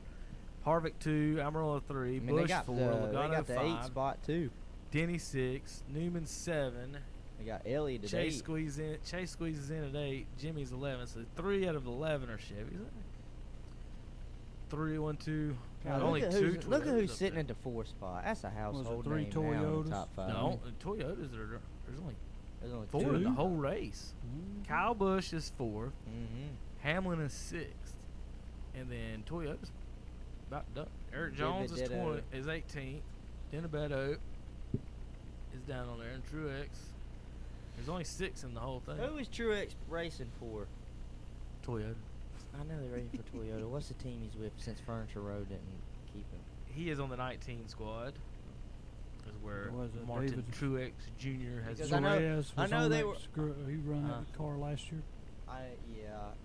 Because I know Bass went with him. Huh? Bass Pro Shops went with him, didn't they? They did? Yeah, I think so. Oh, he's with I was about to say, I wondered if he signed, because JGR was in talks to sign him. And he is with JGR. He's with Joe Gibbs. All right, Terry, who you got to win this weekend? Can a Chevy pull it off? Like Kyle Busch going. Hunter? I'm going Kyle Busch. That's my driver. That's my driver. Most consistent driver out there that's not named Kevin Harvick. But I think Kevin Harvick's cheating. Got caught cheating a whole lot last year. I mean, hey. Carson Darker, what you got? I'm going to go Denny Hamlin. That's not a bad That's pick where I was either. actually leaning to. We're in California. You know what, Terry? I'm going to pick the Chevrolet. You going to go with Dylan? Or? Nope, Chase Elliott. That's not bad. I'm going to go with it this time. This just seems like a place California win. And Clint Boyer could sneak one in there too, a California win. But it'd probably be more than one of the top 5, more than likely. But I'm pulling for an upset today. I thought tomorrow might be a wreck or two. Something funky's going to happen. We haven't got this Ford setup quite figured out yet. It's funny though. It's crazy because how they do know the stages now. You know, anybody can win. Really, that's how they've got it set up. Where even if you start, because that's how it was. Let me see. When was it when me and Tom were in here? Me and Tom were in here doing the show, and it was because Terry had to leave and go referee somewhere. But we got to the NASCAR portion of it, and Kyle Busch was back in the 30s. And the son of a gun ended up finishing second. And I didn't pick him to even be close to winning. I was like, there's no way he's getting up there from 30th. But then it hit me when the race came around. And the stages have got it wide open for anybody. Because, you know, they just reset after a certain amount of miles. It's just wherever you finish there, anybody can win. Yeah, do you want to waste the stage and come on in for tires? That way you'll be out front the next time around. I mean, they look at it different ways. Do I need points now, or should I just let them go by? I think the teams that don't expect to win a lot of races should be racing for every point they get. I think it might have been either Daytona or week 2. It might have been last week. Jimmy was racing someone hard for the 10th spot in that extra point, and he figured, he found that out last year in the playoffs. You're going to need those extra points, and they didn't really race that hard for the stages last year. Johnson and the 48 team. So I think that's a little bit different strategy maybe that they're putting in this year. Is that if you can't win these races, you guys just got to build your points, don't you, Terry? You do. That's kind of like the old school way on that thinking. All right, we've got NASCAR racing coming up this weekend on KTC Broadcasting today and tomorrow. Xfinity racing and NASCAR racing as well. We're going to talk NBA, Hornets, LeBron, a little bit more. We've got Braves baseball coming up. $330 million was just spent on an opponent. Can the Braves take advantage? We're going to be back in just a few minutes. Talk that and more on KTCBroadcasting.com. Country Gold with Terry Clark. I'm Terry Clark, inviting you to join me this week for Country Gold, where we play all of your favorites from the 80s and 90s. My guest this week will be Dierks Bentley. He's a big fan of 90s country and even leads a 90s country band called Hot Country Nights. I did his Seven Peaks Festival last summer, and we'll talk all about his favorite country legends. That's Dierks Bentley with me on Country Gold with Terry Clark. Country Gold with Terry Clark, Thursday afternoons at 1 o'clock on Carolina Country, WCSL, 92.3 FM, 1590 AM, online at KTCBroadcasting.com. When you shop our local advertisers, be sure to tell them you heard it on the radio. That way they'll know that their radio dollars they spend works for them and you too. Even in today's fast-moving world, radio remains the leading media to reach more people. 93% of Americans listen to AM/FM radio over the air. TV viewership is 89%, smartphone use is 83%, and personal computer use is 50%. So if you're a business owner, reach more people with the power of radio. If you don't tell it, you can't sell it. See the power of radio. WHS Shelby, WLON Lincolnton, WCSL Cherryville. Online at KTCBroadcasting.com. It's game day. The energy pulsates through the arena. Adrenaline pumps. Tension heightens. Anticipation peaks. The crowd rises. It's finally time. The whistle blows and the ball goes up. Don't blink. Pulls up for the tie. Yes, sir. 4.1 to go. Game day lives here on the Tar Heel Sports Network, powered by Learfield. Are you new to the area, or maybe you just have problems locating those hard-to-find streets? Universal Advertising Association has published a quality Shelby and Cleveland County area street guide, and they are now available free of charge at these area business locations for a limited time. Pick up yours today at Stony Point Daycare and Preschool, Something Different, Mr. Pest Control, Carolina Crossing Restaurant, The Concrete Kid, York Tax Service, Remax Select Cleveland, The Shop Incorporated, Walker Painting and Pressure Washing, Bob's Remodeling, Scooter's Saloon, R&R Grading and Clearing, Walmart, Wood Spring Suites, Shelby Police Department, Cleveland County Chamber of Commerce, Servo South, Renee Tax and Bookkeeping Service, Crossroads Mini Mart, Krause Home Service, and Mobile Life. Get your free universal map today. Buy more, save more at Hendrick Appliance and Mattress Center in Shelby. Come in now and save up to $1,200 on select GE Profile appliance packages, refrigerators, dishwashers, ranges, and microwave ovens. Let Hendrick Appliance and Mattress Center put a package together for you. Again, save up to $1,200 on select GE Profile appliance packages. Buy more, save more at Hendrick Appliance and Mattress Center. 1241 East Dixon Boulevard in Shelby. Open 9 to 6 Monday through Friday, 9 to 3 on Saturday. Join us every Sunday at 11 a.m. for our Sunday morning worship services. On WCSL 1590 AM and 92.3 FM, it's the Sunday morning service of First Baptist Church in Cherryville. On WLON 1050 AM and 107.5 FM, it's the Sunday service of the Covenant Bible Church in Lincolnton. And on WOHS 1390 AM and 101.5 FM, it's the Sunday service of the Calvary Baptist Church of Shelby.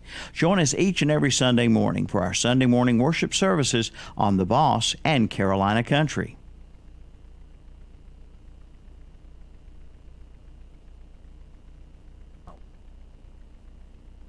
Carson unplugged me. That's what it was. Well, how did that happen?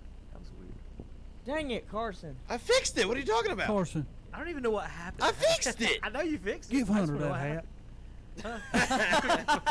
happened. Welcome back to I like my 704. Saturday morning. I think mine's a Hey, little and too that's big and for that's me. not even a shot. Just saying, there's a nice store down in Charlotte. Represent your area code 704.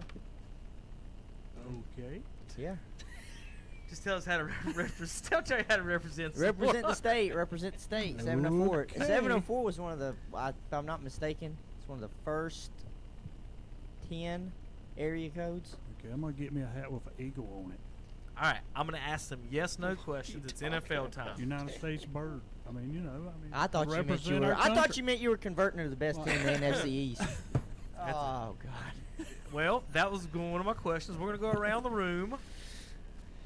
We're not going to do the picks yet. We're going to break that down another week because there's so much news this week. We're going to do the actual picks for the playoffs later. But every year, on average, 6 teams of the 12 teams miss the playoffs and make the playoffs. It happened again this year, Terry. It probably happened the last, I think, 3 years we've done it exactly on the number, right?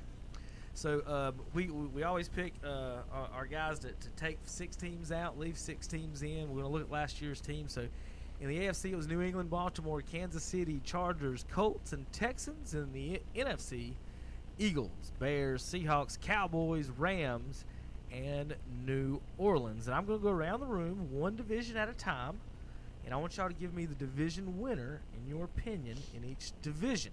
Okay? We're going to start with the NFC South. Terry Reinhardt, NFC South division winner 2019. For this year coming up? Yeah. Ooh. Jeez, what does he think I was talking about? 4 years from now. Well, I got to get my In 4 scores. And Well, the reason I say that is on account of this. yeah. Because Miami sat around and says, we don't need a quarterback until 2020. So I said, okay, so 2019, you're going to be losers. This is the NFC, not AFC. I know. Ask him but who's I know, gonna win but I'm just the saying. NFC No, I know what you're South. saying, but I He just talked took about another it. team. It's turned in to the Dolphins. Well, I just took All right, a Terry, team who's going and to win the said AFC East? AFC East, New Let's England. make it easy New for you. England. Terry Yeah, goes that's New the England. easiest pick. That's easy. All right, so AFC South, Carson. Texans. I'm gonna go Houston. Yeah. Colts, Titans, or Jaguars with their new Super Bowl MVP. I think Houston has too much. I mean, you got Watson, you got Will Fuller, you've got Titans DeAndre got Hopkins. 2 quarterbacks now. Whoop-de-doo. Yeah. The Jaguars have a quarterback. There you go. I mean, come on. Tannehill. Houston still got J.J. Watt and Jadeveon Clowney right now. That offensive line's so suspect, though. Well, that's you the can worst offensive line. in pro I feel like football. offensive line is something you can turn around faster than most people realize. Hunter, AFC North. The Cleveland Browns are going to win the AFC North. Ooh. It's the best roster in the AFC North. I'm going to be honest. Look, Pittsburgh's defense last year was suspect still. They still had a suspect defense in Pittsburgh last year. You got it, and Cleveland going to have one this year. They're getting rid of all their defense and just keeping offense. they got the only Olivier defensive Vernon. player that they lost was Jabril Peppers. And you know what? You know what kind of coverage Jabril Peppers plays, Terry? Off the ball. Matador. And they got the best offense. Right now, Baltimore's still a one-trick pony unless Lamar Jackson develops his arm a little bit better. Cincinnati is lost. They have no idea what they're doing. Baltimore signed Mark Ingram, so you know what they're about to do with him and Lamar. Run the option, baby. Run the read. They're gonna Great run the offense, no defense. Hey, Kansas City made the playoffs that way, so. Oh, Kansas City won't even make the playoffs. All right. Okay. So there's Your their pick, predictions. Now, AFC West for me. You ready for this, Terry? Dude, that is easy. loaded. That one's loaded. This is not as easy as you think. This is easy. That's that whole division's loaded. I'm picking the upset of the year in the AFC West. If you pick the Raiders, you're wrong. No. Chargers. Thank God. Chargers will win it again. No. Chargers didn't win it. Chiefs won it. Yeah, Terry. Well, I mean, the Chargers. Then the Chargers are going to win it then. There you go. Chargers are going to win it. Write them down. Ladies and gentlemen, your Denver Broncos. No.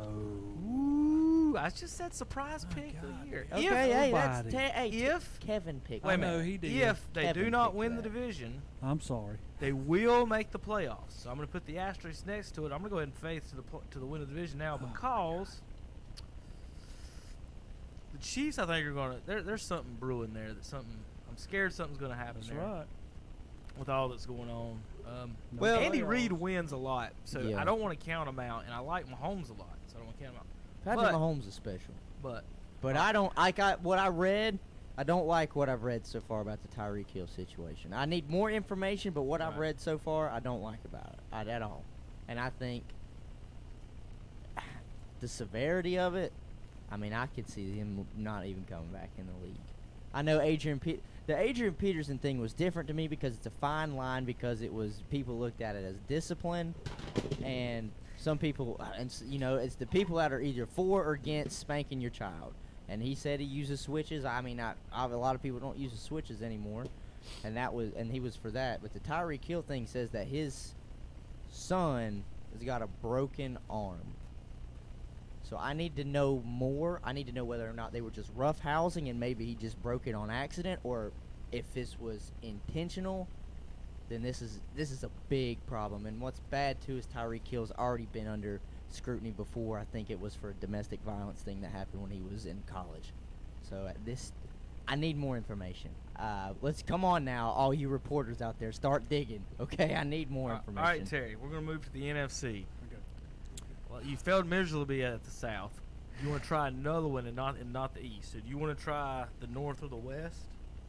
Just give him the West. Just give Terry, him the let's West. go NFC West. Terry. Who's going to win the West? Terry.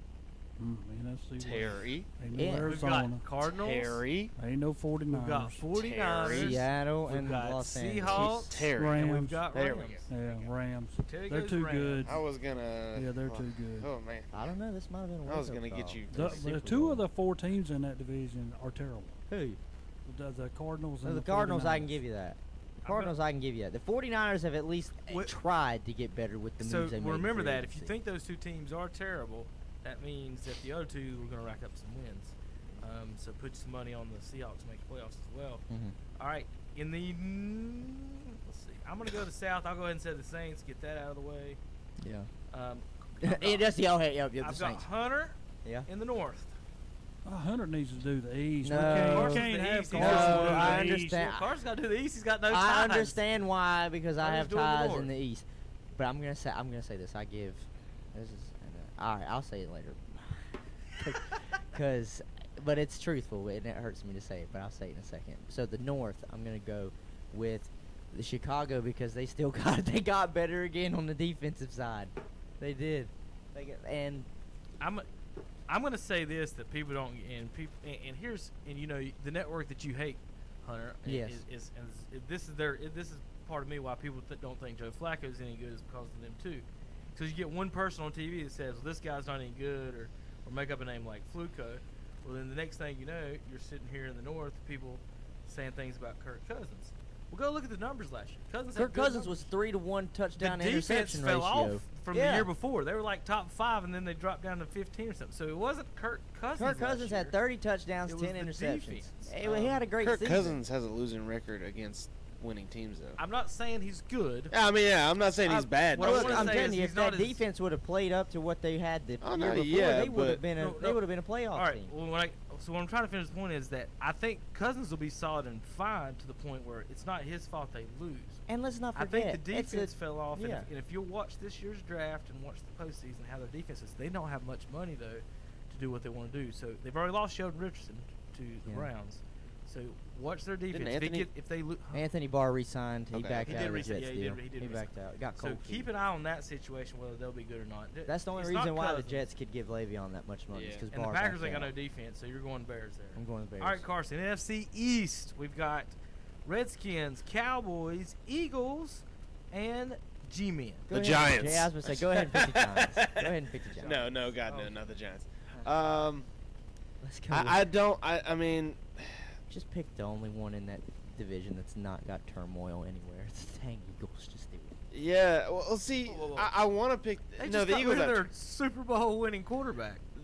That's the thing is, I don't. If a season was 11 games, I would have no problem picking the Eagles. But I haven't seen Carson Wentz play into week 13 or 14. Carson, you're starting to sound like you're about to pick somebody, and I don't want to have to hit you on YouTube. So I'm gonna pick the Eagles. Okay, I'm just saying. I'm just saying I would have a lot more faith in it if Carson Wentz wasn't hurt all the time. Well, this is a new year. I think the Redskins are gonna win. We'll see. That's a bold statement. I think we're gonna finish last. I think the G-Men could finish it for us. And as a matter of fact, I hope we do finish last. Maybe it'll wake Dan Snyder up. What was your record last year? Yeah, and make him sell the team because that's the only way it's going to get any better. What was your record last year? We were 7-9. 7-9 at one point. This is the only. Case Keenum plays 16 games. You had a 2-game lead over Dallas, and you blew that. Yeah. But we got to. But this is what people have to remember too. We were probably the most injury-ridden team in the NFL. And the thing about Washington is we were signing offensive linemen from practice squad. Like not only were you hurt, like there was no depth behind the injuries. No, there's not. It was when you was taking defensive guys, putting them on the offensive line to play. You got to what, fourth quarterback? We got to a fourth quarterback, and he's playing in the AAF right now. Yeah, boy. Johnson. So. But here's the thing. I'll just go ahead and say it. I give this organization one more year to prove to me that they're trying to improve before I'm just done. Look, you've already bought your Baker Mayfield jersey. You're already halfway there. I didn't buy it. My mother bought it for me for Christmas. But I do have it. My mom. I do have it. Thanks, Shout out Mom. to my great mother. Absolutely. I do have it. And I do like what the Browns have done. But then everybody's going to be like, oh, you're just going to be bandwagon. So I'm going to be like, no, I'm just sick and tired of watching my team turn into the Browns. There you go. Because think about it, our list of quarterbacks that they have on T-shirts is getting just as long as the Browns. So, and that's what made me so mad about the Case Keenum move was this is just another quarterback to add to that list that we're going to throw money at, $3.5 million for him just to be a stopgap. I would have been okay with us going for Josh Rosen, who's only done a rookie season. And if he's the guy, just try and work with him. Then you won't be out there having so many questions if you're going to draft a quarterback. Now, are we going to even draft a quarterback in this coming draft, or is it the next one? Are we going to pull a Dolphins? Are we going to look at quarterbacks in the next draft? I don't know. But they have to prove. So I'm going to give them this season. I'm going to give them the off season of next year and the draft to see if they show me any signs like that. So he's gonna jump ship in training camp, is what he's saying. Yeah, that's good. I might. I just might. I'm serious. This is like that lady that got up in front of what He's was. gonna watch Hard Knocks. Whatever team is on Hard Knocks is the team that. I know all the feelings you're going through right now. You did it. You know exactly what I'm talking about. Yeah, it's like the lady that called out the Phoenix Suns organization. Was like, you have done nothing to try and make this team good. I love that I'm woman. feeling the same way with how Dan Snyder's doing with Washington. It's a joke. We are at the end of the day probably the laughing stock of the NFL. Just Think about if it's not for our name, which I don't. Think about I'm the fine with the name, but- sellout streak that they had, and now they have shut down the upper bowl at FedEx. Yeah. They don't sell out anymore. No. They don't even have good numbers on on local People TV in say Washington. FedEx is probably the worst field to play on too. It's up. Well, it's that in Oakland. I'm talking about like just field conditions. I don't mean It's like, still our field. Okay, that's fine. I don't care. Y'all can have it for after this year. After this year, I might say, you know what? Dallas just moved their How about training Jerry? camp. How about Dan Training Snyder camp, just where they sells at? Jerry Landover Jones? now? How about Jerry We've Jones? won buys more the team games than up there half than they team? have. Just, I don't know. I might even try and coax Bezos. Be like, hey, why don't you buy this? Buy this off Snyder. All right, so let's before we get to the free agency day, I want to play this little game real quick. Yeah. All right, Hunter. Yes. While you're fired up. Right. New England, Houston, Cleveland, Denver. Give me 2 teams for the AFC Championship game. What was that again? New England, Houston, Cleveland, Denver. AFC Championship. Right now it would be Houston and New England. Yeah, I was gonna say I think it's pretty easy. Just because I think Y'all really not see. I mean, I think Cleveland could get there, but I think they're a year. I think they're about 2 or 3 years I so removed. see an early AFC Championship appearance from Baker Mayfield, and then something terrible is going to happen again. Yeah. And then Brady will move on to his 7th championship or something. And Belichick's going to laugh, and that's that's I don't think it'll be an an AFC champ, but I think they get a playoff. All right, Terry. Philadelphia Saints, Bears, and Rams. Why should I pick something that I don't believe in? What's it going to be there? Okay. Carson, Philadelphia Saints, Bears, and Well. Rams. Who do you got in the NFC Championship game? I'm gonna go Rams and Bears. Rams What it should have been if versus Parkey doesn't miss a field Bears, goal. and New England versus Houston. Terry, I'm going to let you pick the winners of these, or do you want the Super Bowl? You want me to give you the Super I Bowl? don't want to pick those neither. All right, I got New Terry, England Dallas ain't getting nowhere close. Just bite the bullet. against the Rams in a repeat. Oh God, no. Will still Because be. I would never pick. I would never pick Houston at all. No, the Bears. Why would I pick Mitch? When he completes 60%, we'll start talking about that. When he does, He's going into his 3rd year. That's congratulations. Okay? He made it 3 They years. can get So better. Jimmy Clausen. So, They can always get better. His rookie year, they didn't have a quarterback coach for him, and like they do Matt Nagy. I'm just saying. I'll pick your top one. So you got New England, Terry? Yeah, Okay. that's simple. I'm glad you pitched him.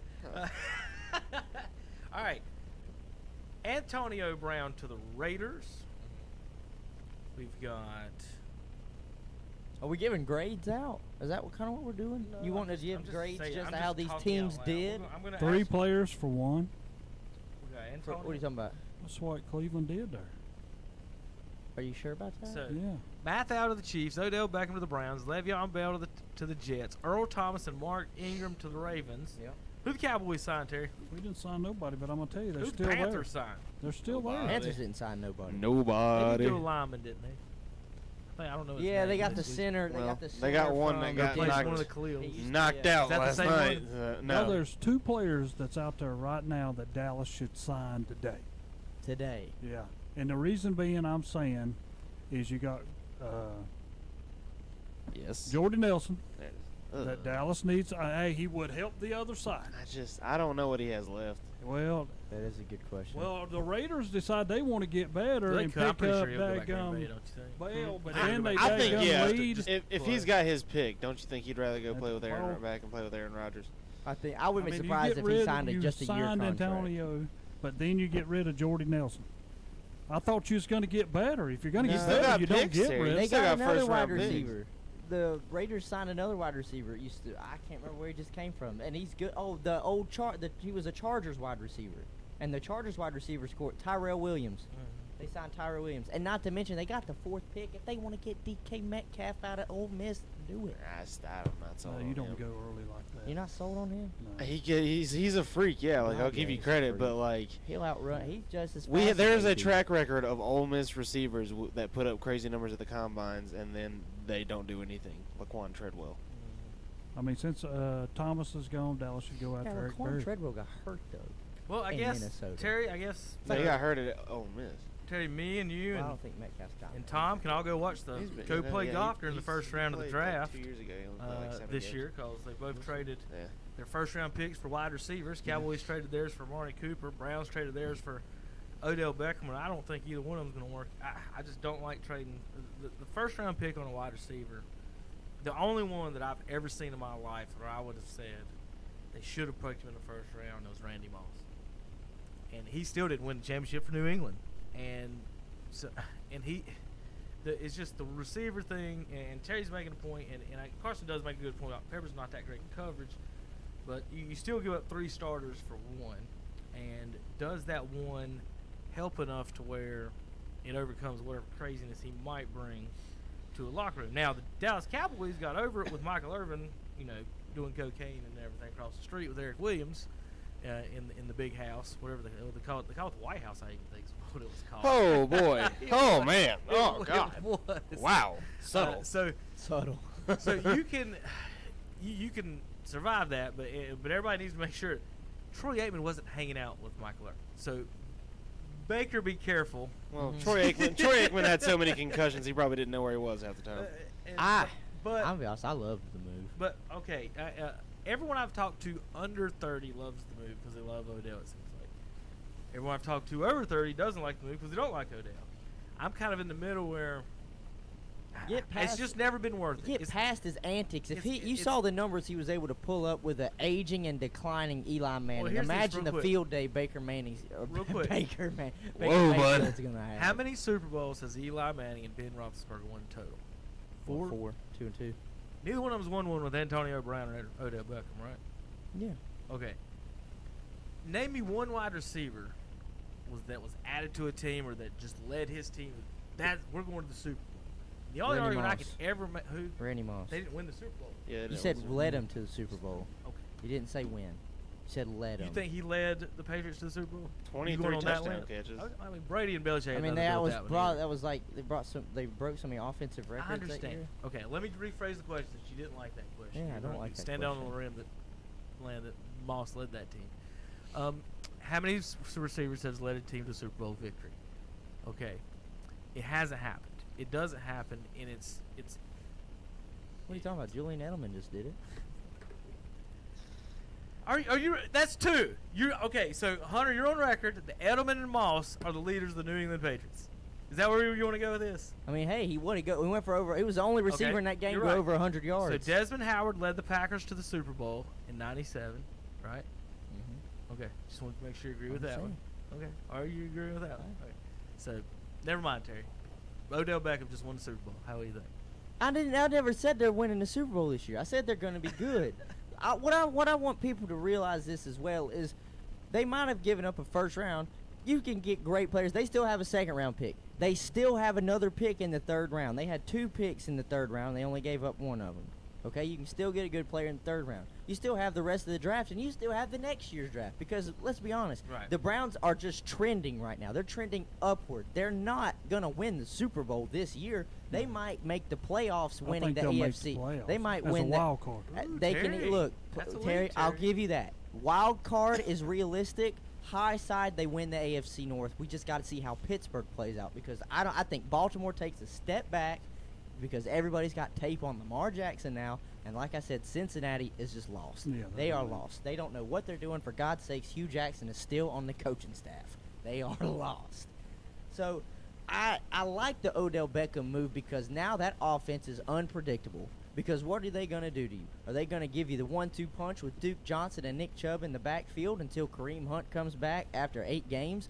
But I still think there's been reports that they might shop Duke Johnson with the knowing that Kareem Hunt is going to come back. But even still, Duke Johnson's a good third down swing back out of the backfield. They got Antonio Callaway on one side, Jarvis Landry, who's got the most catches in his first 5 seasons of any receiver, and then Odell Beckham, who is just electric. And Njoku. At the tight end. If they want to fill a few gaps, maybe on the offensive line, I don't know how. So you turn into Kansas City. I was going to say, you can talk to me on offense all you want. I don't care. Until they start playing defense, in a top 10 level. They were There you 21st go. in defense last year. It's not going to matter. They can have all It's the not- other they're players. not going to be That's nothing. what I'm They're going to saying. be an I offense that said- scores points. I said that this team is a complementary piece on the other side of Myles Garrett away from having a really good football team. They've already got a good, maybe a Pro Bowl. Who was Olivier Vernon. Yeah, Olivier Vernon, and they added Sheldon Richardson. They have all. He's got Pro Bowl potential. I know he's a rookie last year, but Denzel Ward at corner.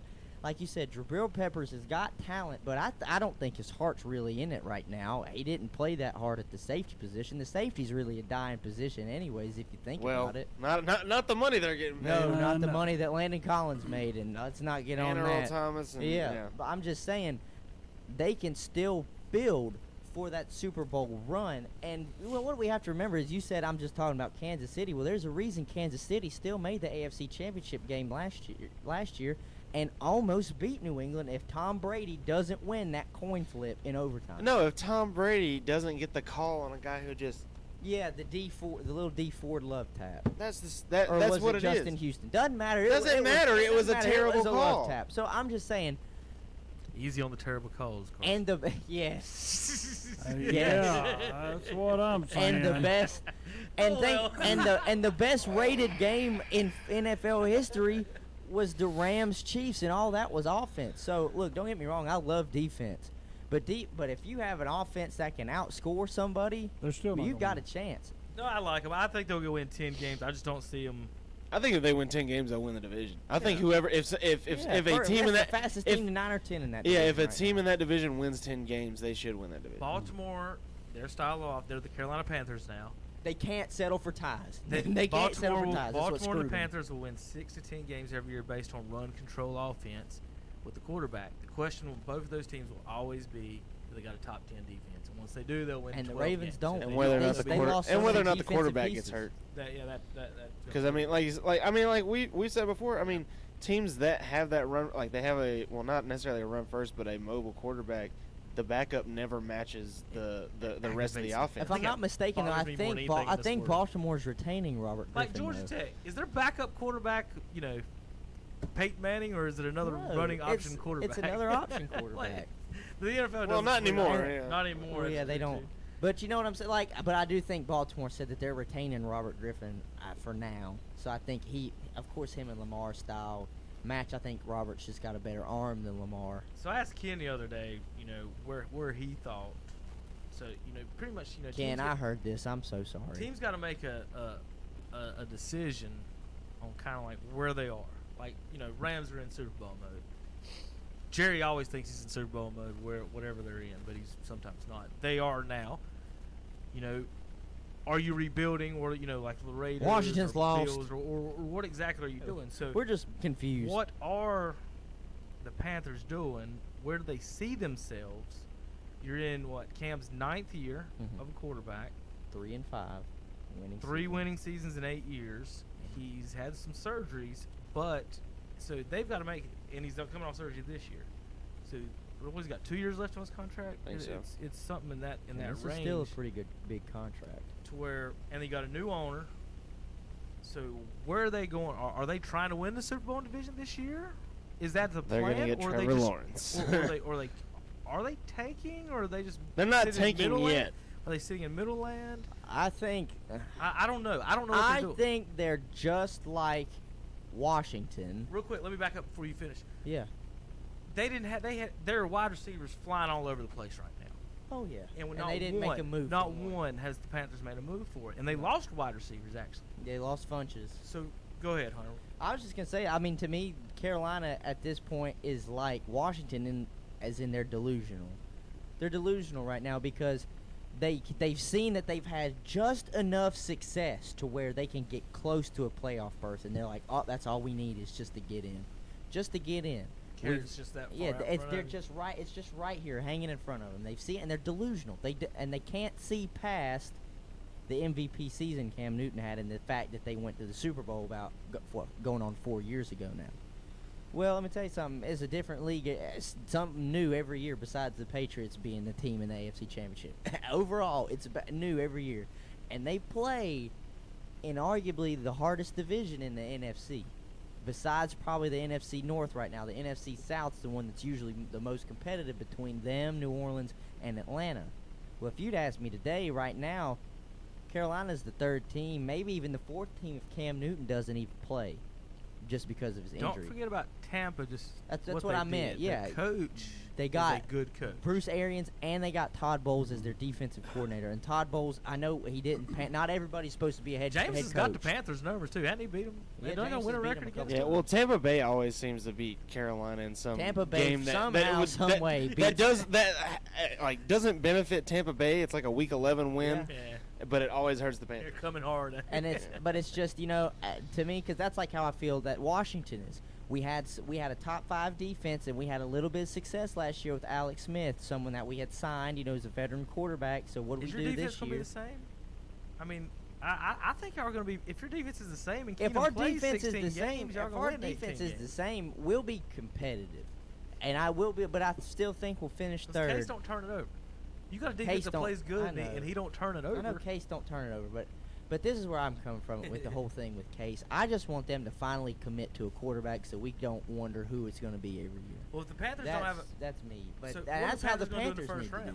So, are you guys going to go quarterback? Are they going receiver to help? Are they going receiver at any time to help Cam, or are they trying to help? What about tight end? Greg O still kind of had to decide what he wanted to do.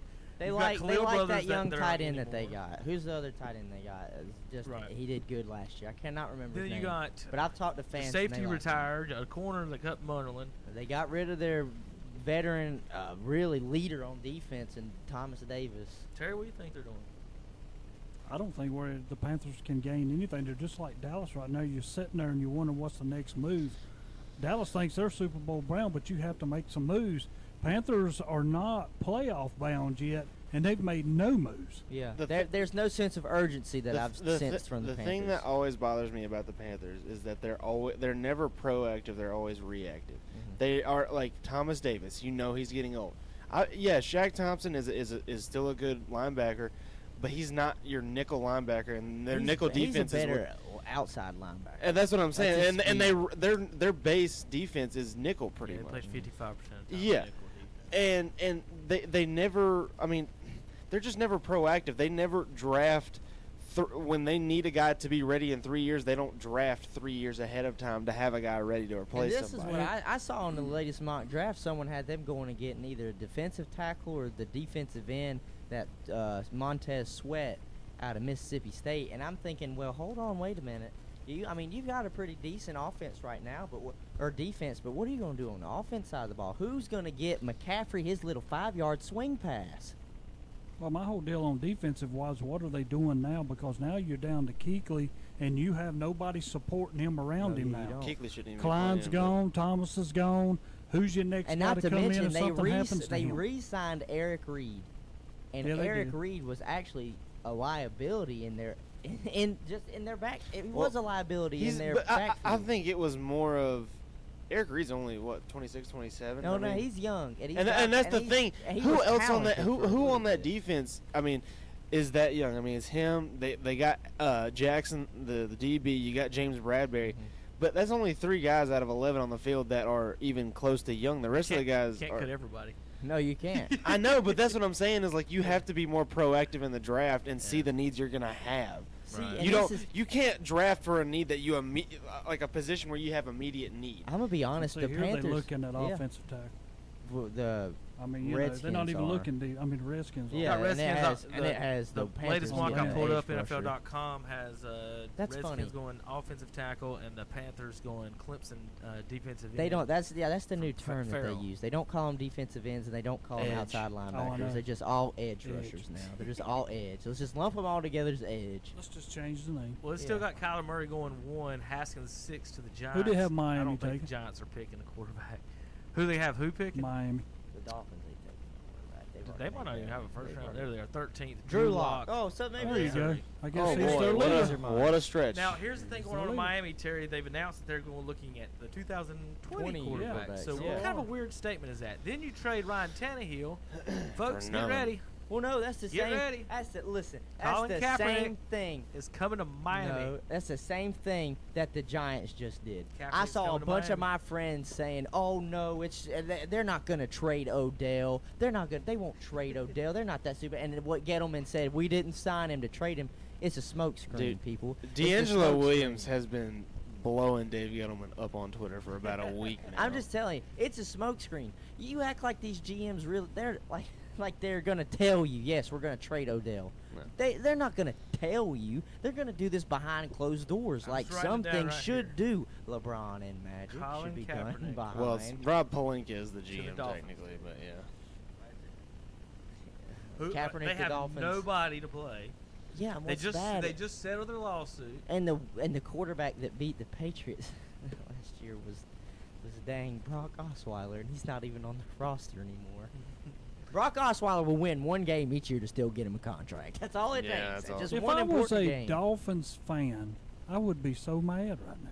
Well, that's probably half the league for any of these teams. I know I'm mad with my team. I'm but really, if I was a Dolphins fan, and I know some Dolphin fans out there, and they absolutely have no clue. That's the only thing they send me. I have no clue of what we're doing. They're up to something because they just talked Teddy Bridgewater and he didn't sign there. I know. And he signed for $7 million. You Well, it could guarantee be 12, it could be up in 12. Yeah. That's the same thing that Tannehill signed for $7 million guaranteed. But if you're paying, the Dolphins, if they're going to pay Bridgewater to be a starter, they would have given him 15. So what happened? I know, yeah, they probably told Bridgewater in seriousness this is going to be a stopgap because we're going to try and get somebody next year. And Bridgewater right now, if you think about it, he's kind of got it set up for success where he can just succeed. I would rather beat Drew Brees' backup and then maybe take over. I would today. I'd sign right now for $7 million guaranteed. That could end up being like we said, and with incentives, $12.5 million. Is Murray number one? Is he going no, number he's one? going number one. I can't fight it he anymore. is. He's Let's going. talk about baseball. Is he? No. How can that is happen? he? No. Will he? Yes. He's gonna go number one. All right, y'all got any more notes on the NFL before we take another break and get back for overtime? No. All right, we'll be back in a few minutes. That's NFL talk. Browns to the Super Bowl by Terry Reinhardt. Say, kids, what time is it? This is the 60s. Hey, JJ Wilson here reminding you to tune in this weekend for This is the 60s, featuring the best music from the best decade and so much more. There's 60s television, movies, news, pop culture, trivia, novelty songs, interviews, deep cuts, and a whole lot more. It's peace, love, and rock and roll on This is the 60s. This is the 60s, Friday mornings from 10 a.m. till 12 noon on The Balls, WHS, AM and FM in Shelby, WLON in Lincolnton. 4 wide for the top spot. The Monster Energy NASCAR Cup Series. Gonna waste little time moving to the front of the field. NASCAR's West Coast swing powers into Southern California, Truex definitely on the attack. He gets a nose out in front. where dreams are made Oh, Harvick able to make up all kinds of ground in the corner. and dashed. That run for 4 in a row may be over. The Auto Club 400, Sunday at 2:30 on the Motor Racing Network.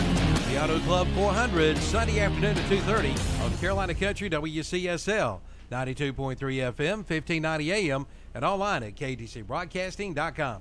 It's the 30th anniversary of NBA basketball in Charlotte, and the Hornets are writing the latest chapter in Charlotte basketball history with their first-year head coach, James Borrego. Fast-paced and high-flying. Join the new voice of Charlotte Hornets basketball, Chris Kroger, and 10-year NBA veteran Matt Carroll as they deliver every thrilling moment of Hornets hoops all season long on the Charlotte Hornets Radio Network. Here's Charlotte Hornet basketball right here on the Boss in Carolina Country, WHS, WCSL, and WLON. Online at ktcbroadcasting.com. Now's the time to buy your new Kubota from Parker Farm Service in Kings Mountain. Right now, pay zero money down. Get 0% APR financing for 60 months. Come on in now for all the details. All for good on the Kubota BX Series, the Kubota B Series, the Kubota L Series, and the Kubota MX Series tractors. Again, zero money down and 0% APR financing for 60 months. Get your new Kubota today at Parker Farm Service, 126 Vesey Drive in Kings Mountain. There you go, Ann. Your new account is now open. Just one more little thing. Here's your card. What was that? It's my new bank. Every time I turn around, I get hit with another fee. You need to get an account at Carolina Federal Credit Union. She's right. Tired of getting hit by bank fees? Switch to Carolina Federal Credit Union today. Make those pains go away. Here's your receipt.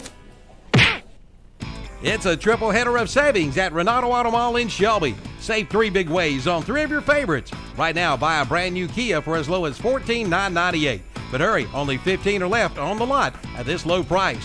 And right now, brand new Honda Accords start at $21,000 and save up to $10,660 on a brand new GMC truck. Yes, it's a triple header of savings at Renato Kia, Renato Honda, and Renato Buick GMC. All conveniently located at Renato Auto Mall, 4423 East Dixon Boulevard, Shelby. Carolina Country, 92.3 FM, 1590 AM, WCSL, Cherryville, Gastonia. Online at ktcbroadcasting.com. The Piedmonts will see dry conditions for this weekend. We'll have a few high clouds around. Otherwise, expect a filtered sunshine with temperatures in the mid-50s by the afternoon. Tonight, temperatures fall into the 30s. Expect sunshine to stick around for Sunday. And we are looking at those highs in the mid-50s. I'm meteorologist Peter Sherwood in the Weather Center. Currently at the Big O Country Studios, it's... In 2019, our Atlanta Braves are looking to defend their National League East title, and we'll bring you every play from this epic season. High fly to right field. That one's got a chance. That one is gone. It's a chop shot. Atlanta Braves baseball back again on the Boston Carolina Country. WHS Shelby, WLON Lincolnton, WCSL, Cherryville, Gastonia. Welcome back to Saturday Sports Talk. It's baseball time, where we've talked about everything but baseball. It's about the baseball. The news broke to the internet this week, and I just about fell off my couch. I grew up in his era to begin with, so everything he does just cracks me up because I know he's just kind of crazy about it. I don't like calling people crazy, but yeah, Jose Canseco is crazy. Jose Canseco, I'm gonna go there on that one. Steroids got to his brain. Jose was not in a good way.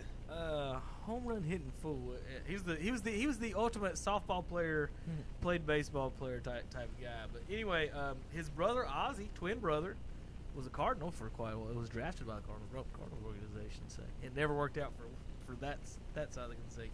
He didn't take as many Roys, I think, when you look at it. So Terry, Brady's got 6 rings. MJ's got 6 rings. J-Lo's got 5. What does that got to do with baseball? A-Rod gave her her 5th ring. They're supposed to get married this week. And what does Jose Canseco got to do with A-Rod? Well, Jose blew up the internet this week, and I just thought it was going to crash all in together. Where, J-Lo's on J-Rod. That's just calling there J-Rod. It is. J-Lo's on That's the thing. They're now J-Rod. J-Lo's on her TV show, and then, they're talking about him and Alex getting married and blah, blah, blah. Well, Jose just decides to throw it out there, Terry, that, A-Rod's been cheating on J-Lo with my ex-wife. Yeah. And it just blew up from there, and I don't really want to get into the details of it other than to say this is the funnest thing to do on Twitter is to follow Jose Canseco. This should be news all over the place. It's just, just funny. I just think it's hilarious. Carson comments. I mean, just bored. This is. We have to put all this into context. This is Jose Canseco. This is a man who recently has said, go with me on a Bigfoot expedition. Oh yeah, I forgot to mention that he runs Bigfoot expeditions. He does that. He has he goes after mythical creatures. I'm watching him hit softballs 500 feet across the road at a softball field near his house. Okay, what do you do?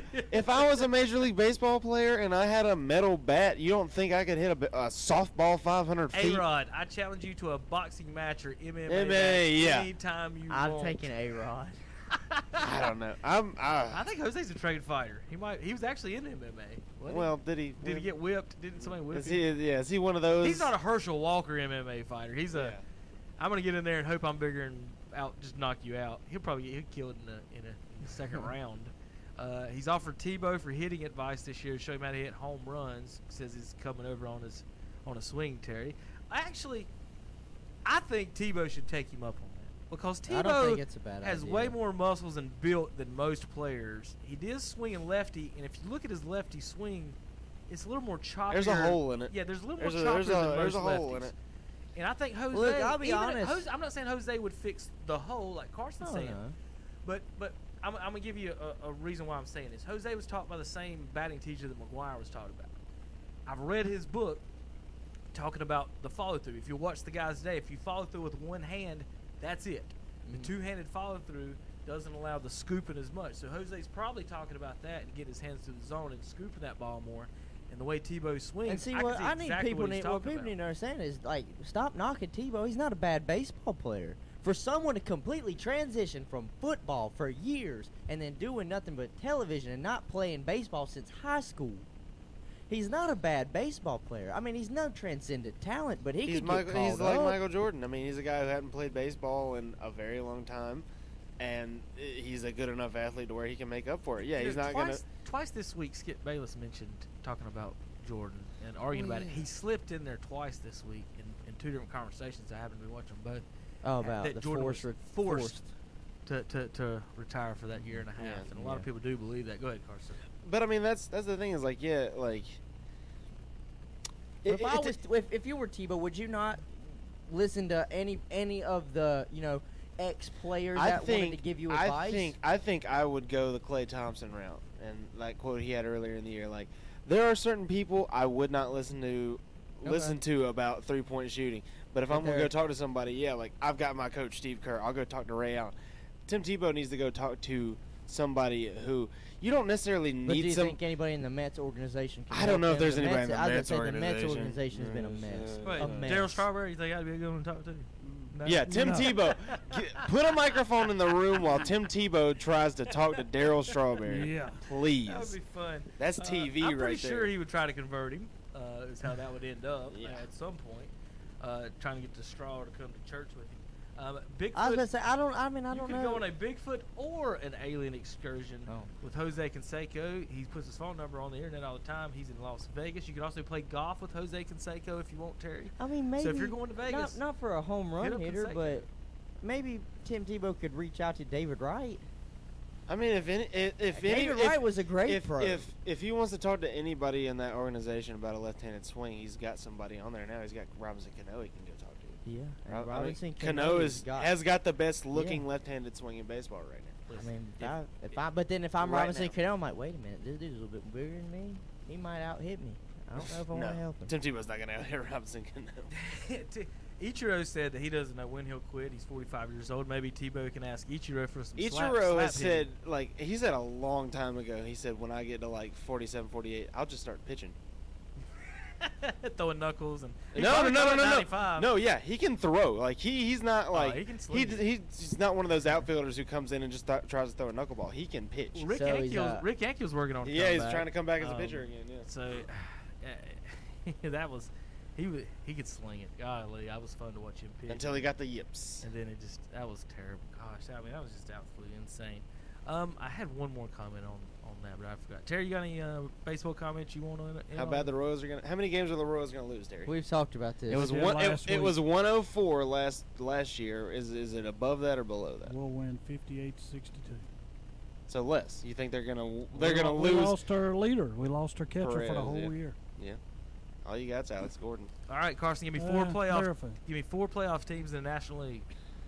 4. It's 5. Well, 5. Give me 5 playoff teams now. Okay. Dodgers. I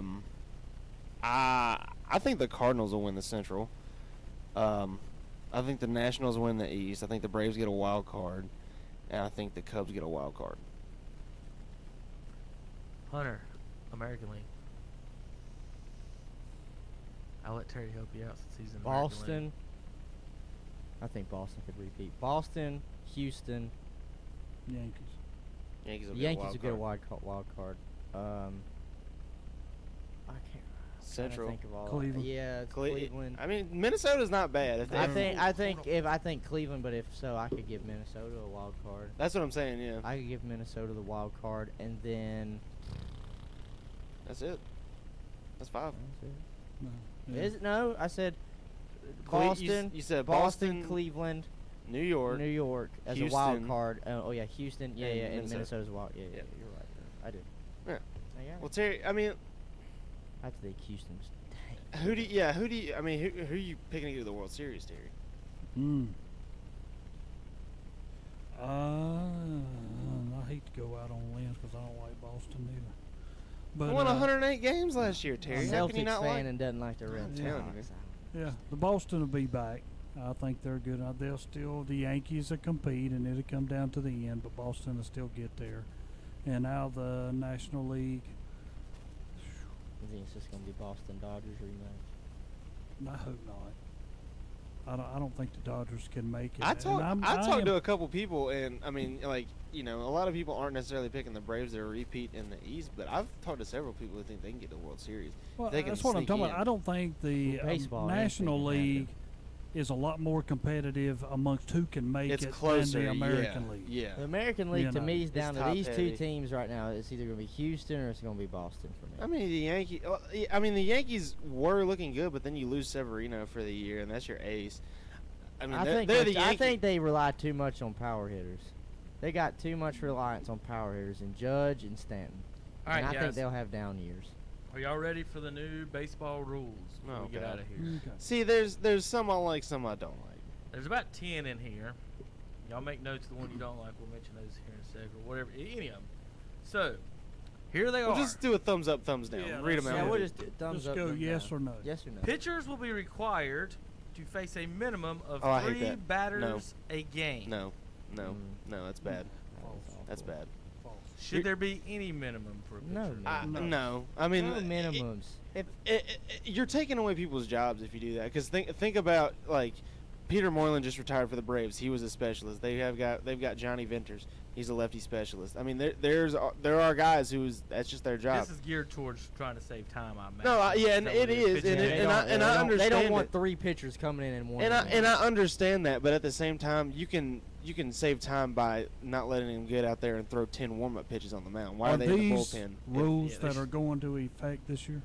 No, these are They're okay. still going to be voted. Here's what's going. Some are going into the minor leagues. The minor leagues are testing out almost all of this stuff this year. They've already had pitch clocks and stuff. So So what they're doing is they're testing this year in the minors, and then they'll make adjustments in the winter meetings for next year. So that could change to 2 batteries. The CBA I think it ends up up being 2 batters is what it. Or I hope there's not. I mean, the CBA is up in all the way to 3. 2 years. So I think 3 is a lot. But they keep jumping all the way to 3 like that. Because I can see bringing in, let's saying 2 batters. You face the lefty, then the righty, or whatever it is to make it more. But whatever. There will be a single July 31st trade deadline I'm all right instead with of the that. multiple. Yes, I'm all right with like that. Mound visits will be reduced from 6 to 5. I'm okay. I'm fine with that being reduced to 4. Yeah. There will be an All-Star Election Day starting this summer, where fans can determine the starting players in the All-Star game with a 24-hour voting period. I don't like giving fans that much. Election Day. I don't like giving fans that much power in All-Star voting. And especially in one of the only All-Star games that's actually kind of competitive. Yeah, I don't. The Home Run Derby will now pay $1 million to the winner. I agree with that. I think that gives it gives the names incentives, and then you could have the guys like this year Max Muncy. There's a couple of smaller name guys, and I mean I think that drives them a little more because that $1 million means a lot more to a guy. Well, yeah, it's more of an incentive than just a participation trophy. Yeah. Than a truck and a trophy. Yeah. Half the time they give the truck away, like they need it. Between inning commercial breaks drops 20 seconds down to 2 minutes. It was 2:20. I don't know if any of that matters. I don't know why it's that long to begin with. You don't need 2 minutes. We do 60 seconds between our games. You need a minute during half innings, and that's it. Position players will be prohibited from pitching in games that don't go into extra innings unless the team is ahead or behind by 8 runs. Boo! I love position. That's the only time it happens anyway. I love position. So I don't think they really.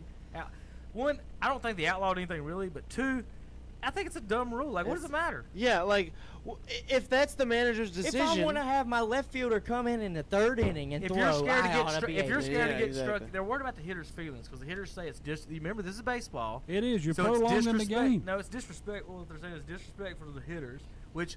It's not disrespectful. Hit the ball. Don't get out. It's not to say if an outfielder strikes you out and he's not a starting pitcher, that's a problem on you. It's not disrespectful to the hitters. It's respectful to your actual pitchers that you need to save and use later. Why would I waste a guy's arm? Why do you have 25 men on the roster if I can't pitch whoever? And they're talking about moving up to 26 men on the roster. Committees will be appointed by the Commissioner's Office and the union to formally discuss the game's economic concerns, blah, blah, blah. The minimum time a player spends on the injured list will be increased back to 15 days from 10, so minimum 2 weeks out if you're hurt now.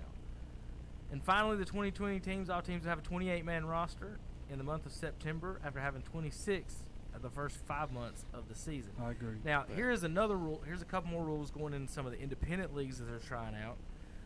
There is a computer now doing balls and strikes in an independent league. That's weird. So what happens is that, you know, the QZR thing on TV, umpire has a thing in his ear that beeps balls and strikes. And what the umpire can do, because there is he can override, because there is a falsity in it that if you throw a pitch and it bounces into the strike zone, it'll call it a strike. Yeah. But nobody in the ballpark would know that because it's all coming in his ear and he still goes ball or strike. Yeah. Dude, that's good. That would be cool if they implemented that in the future. There's a little computer radar box right here. A computer radar that already has the strike zone already set up, right? And the ball's got a sensor built into it, inside of it. And wherever it hits on that sensor that shows the ball and strike zone, it can make the noise in the umpire saying whether or not it was in or outside the strike zone, and the umpire can just use his eye and judge. Well, if they're going to do that, they don't even need the umpire behind the plate. They put him behind the pitcher so you don't get fouled back in the face with 100-mile-per-hour fastballs. Yeah. Terry, you'd appreciate that, wouldn't you? Every now and then. Standing behind the pitcher and having a bell going in your ear, ball and strike. You can still have the umpire there just for when stuff happens at the plate. The check swings and the other things like that. Yeah. So now, and then the final rule. We see got what the you guys technology. think about this. In that same league, they're backing up the pitcher's mound 2 feet. Nope. I don't That's agree gonna with make. If you're gonna do that, if you're gonna move the bases like that, where does it? You got to draw a line somewhere. Like that. Those are literally have been in place since like the 1890s. The last time they really changed anything about the mound was after 69 when they lowered the mound. They lowered it from I think 18 to 12 after Bob Gibson shut out everyone, and so. You know, if a Yankee would have did it, they would have kept the mound at. They would have raised the mound to 24 inches so the Yankees could keep winning. A Cardinal comes out here and shuts things down. Can't have the Midwest winning, Terry. So let's change the rule. They raised the rule. What that is, Carson, they are trying to back it up 2 feet to offset that when they could just raise it again, I guess.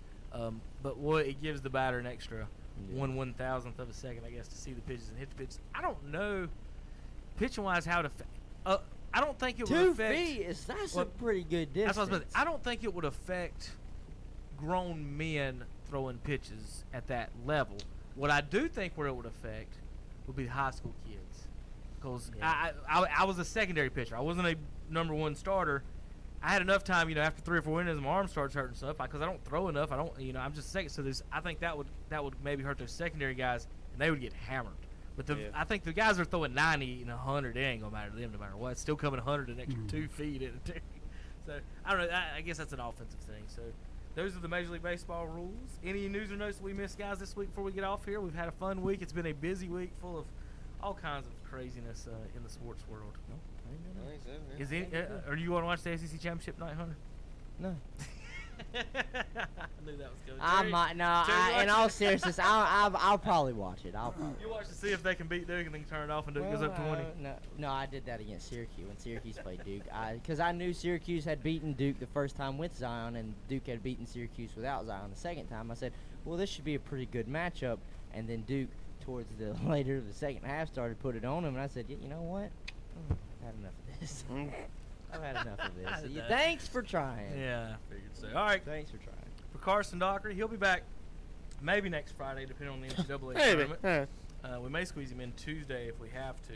We got baseball coming up Tuesday, NASCAR this weekend, ACC tournament tonight. Don't forget we'll have NCAA tournament coming up as well. Gardner Webb will be in the big dance. Yep, State will too. Real quick on Gardner Webb, I do want to say, considering they're going to be a 16, 15 seed, wouldn't it be nice if the committees would take those into account on those 15, 16 seeds and not send Gardner Webb to Los Angeles? I agree. And send them to Charlotte area, because then their fans can actually go to the game. Because, I hate to say it, but no Gardner Webb fan's going to fly out to Los Angeles. There'll be a few, but not. Maybe. There might be 15. It'll be like board of director, board of regents type so people. I'm proposing right now, I think everything should be regional. either Virginia North Carolina should be playing Gardner-Webb in the first round in Charlotte or Greensboro, wherever they're having it. Yes. That's my proposal. Yes. But because I just don't, send them out to Boise or whatever. I don't think that does I agree. any 100. good. I agree with that. 102%. I want to see Gardner-Webb and NC State. I mean, Gardner-Webb's 2-1 against the SEC, Terry. Hey, they beat fine. two We'll teams play that 'em in beat round y'all. I don't think y'all want the Bulldogs.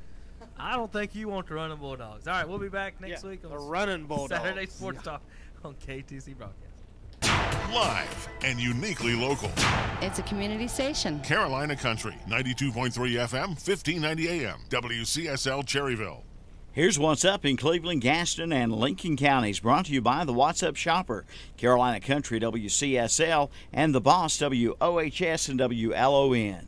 The Shelby VFW Post 4066 Bill Lynn Memorial 6th Annual Golf Tournament will be held Friday, April 26th at Deerbrook Golf Course in Shelby. There will be a benefit concert for the Shriners Hospitals for Children, hosted by Darren and Brooke Aldridge, featuring Hall of Famer Jimmy Fortune. The concert will be at 7 p.m. April 19th in Starnes Auditorium on East 1st Street in Cherryville. And that's a look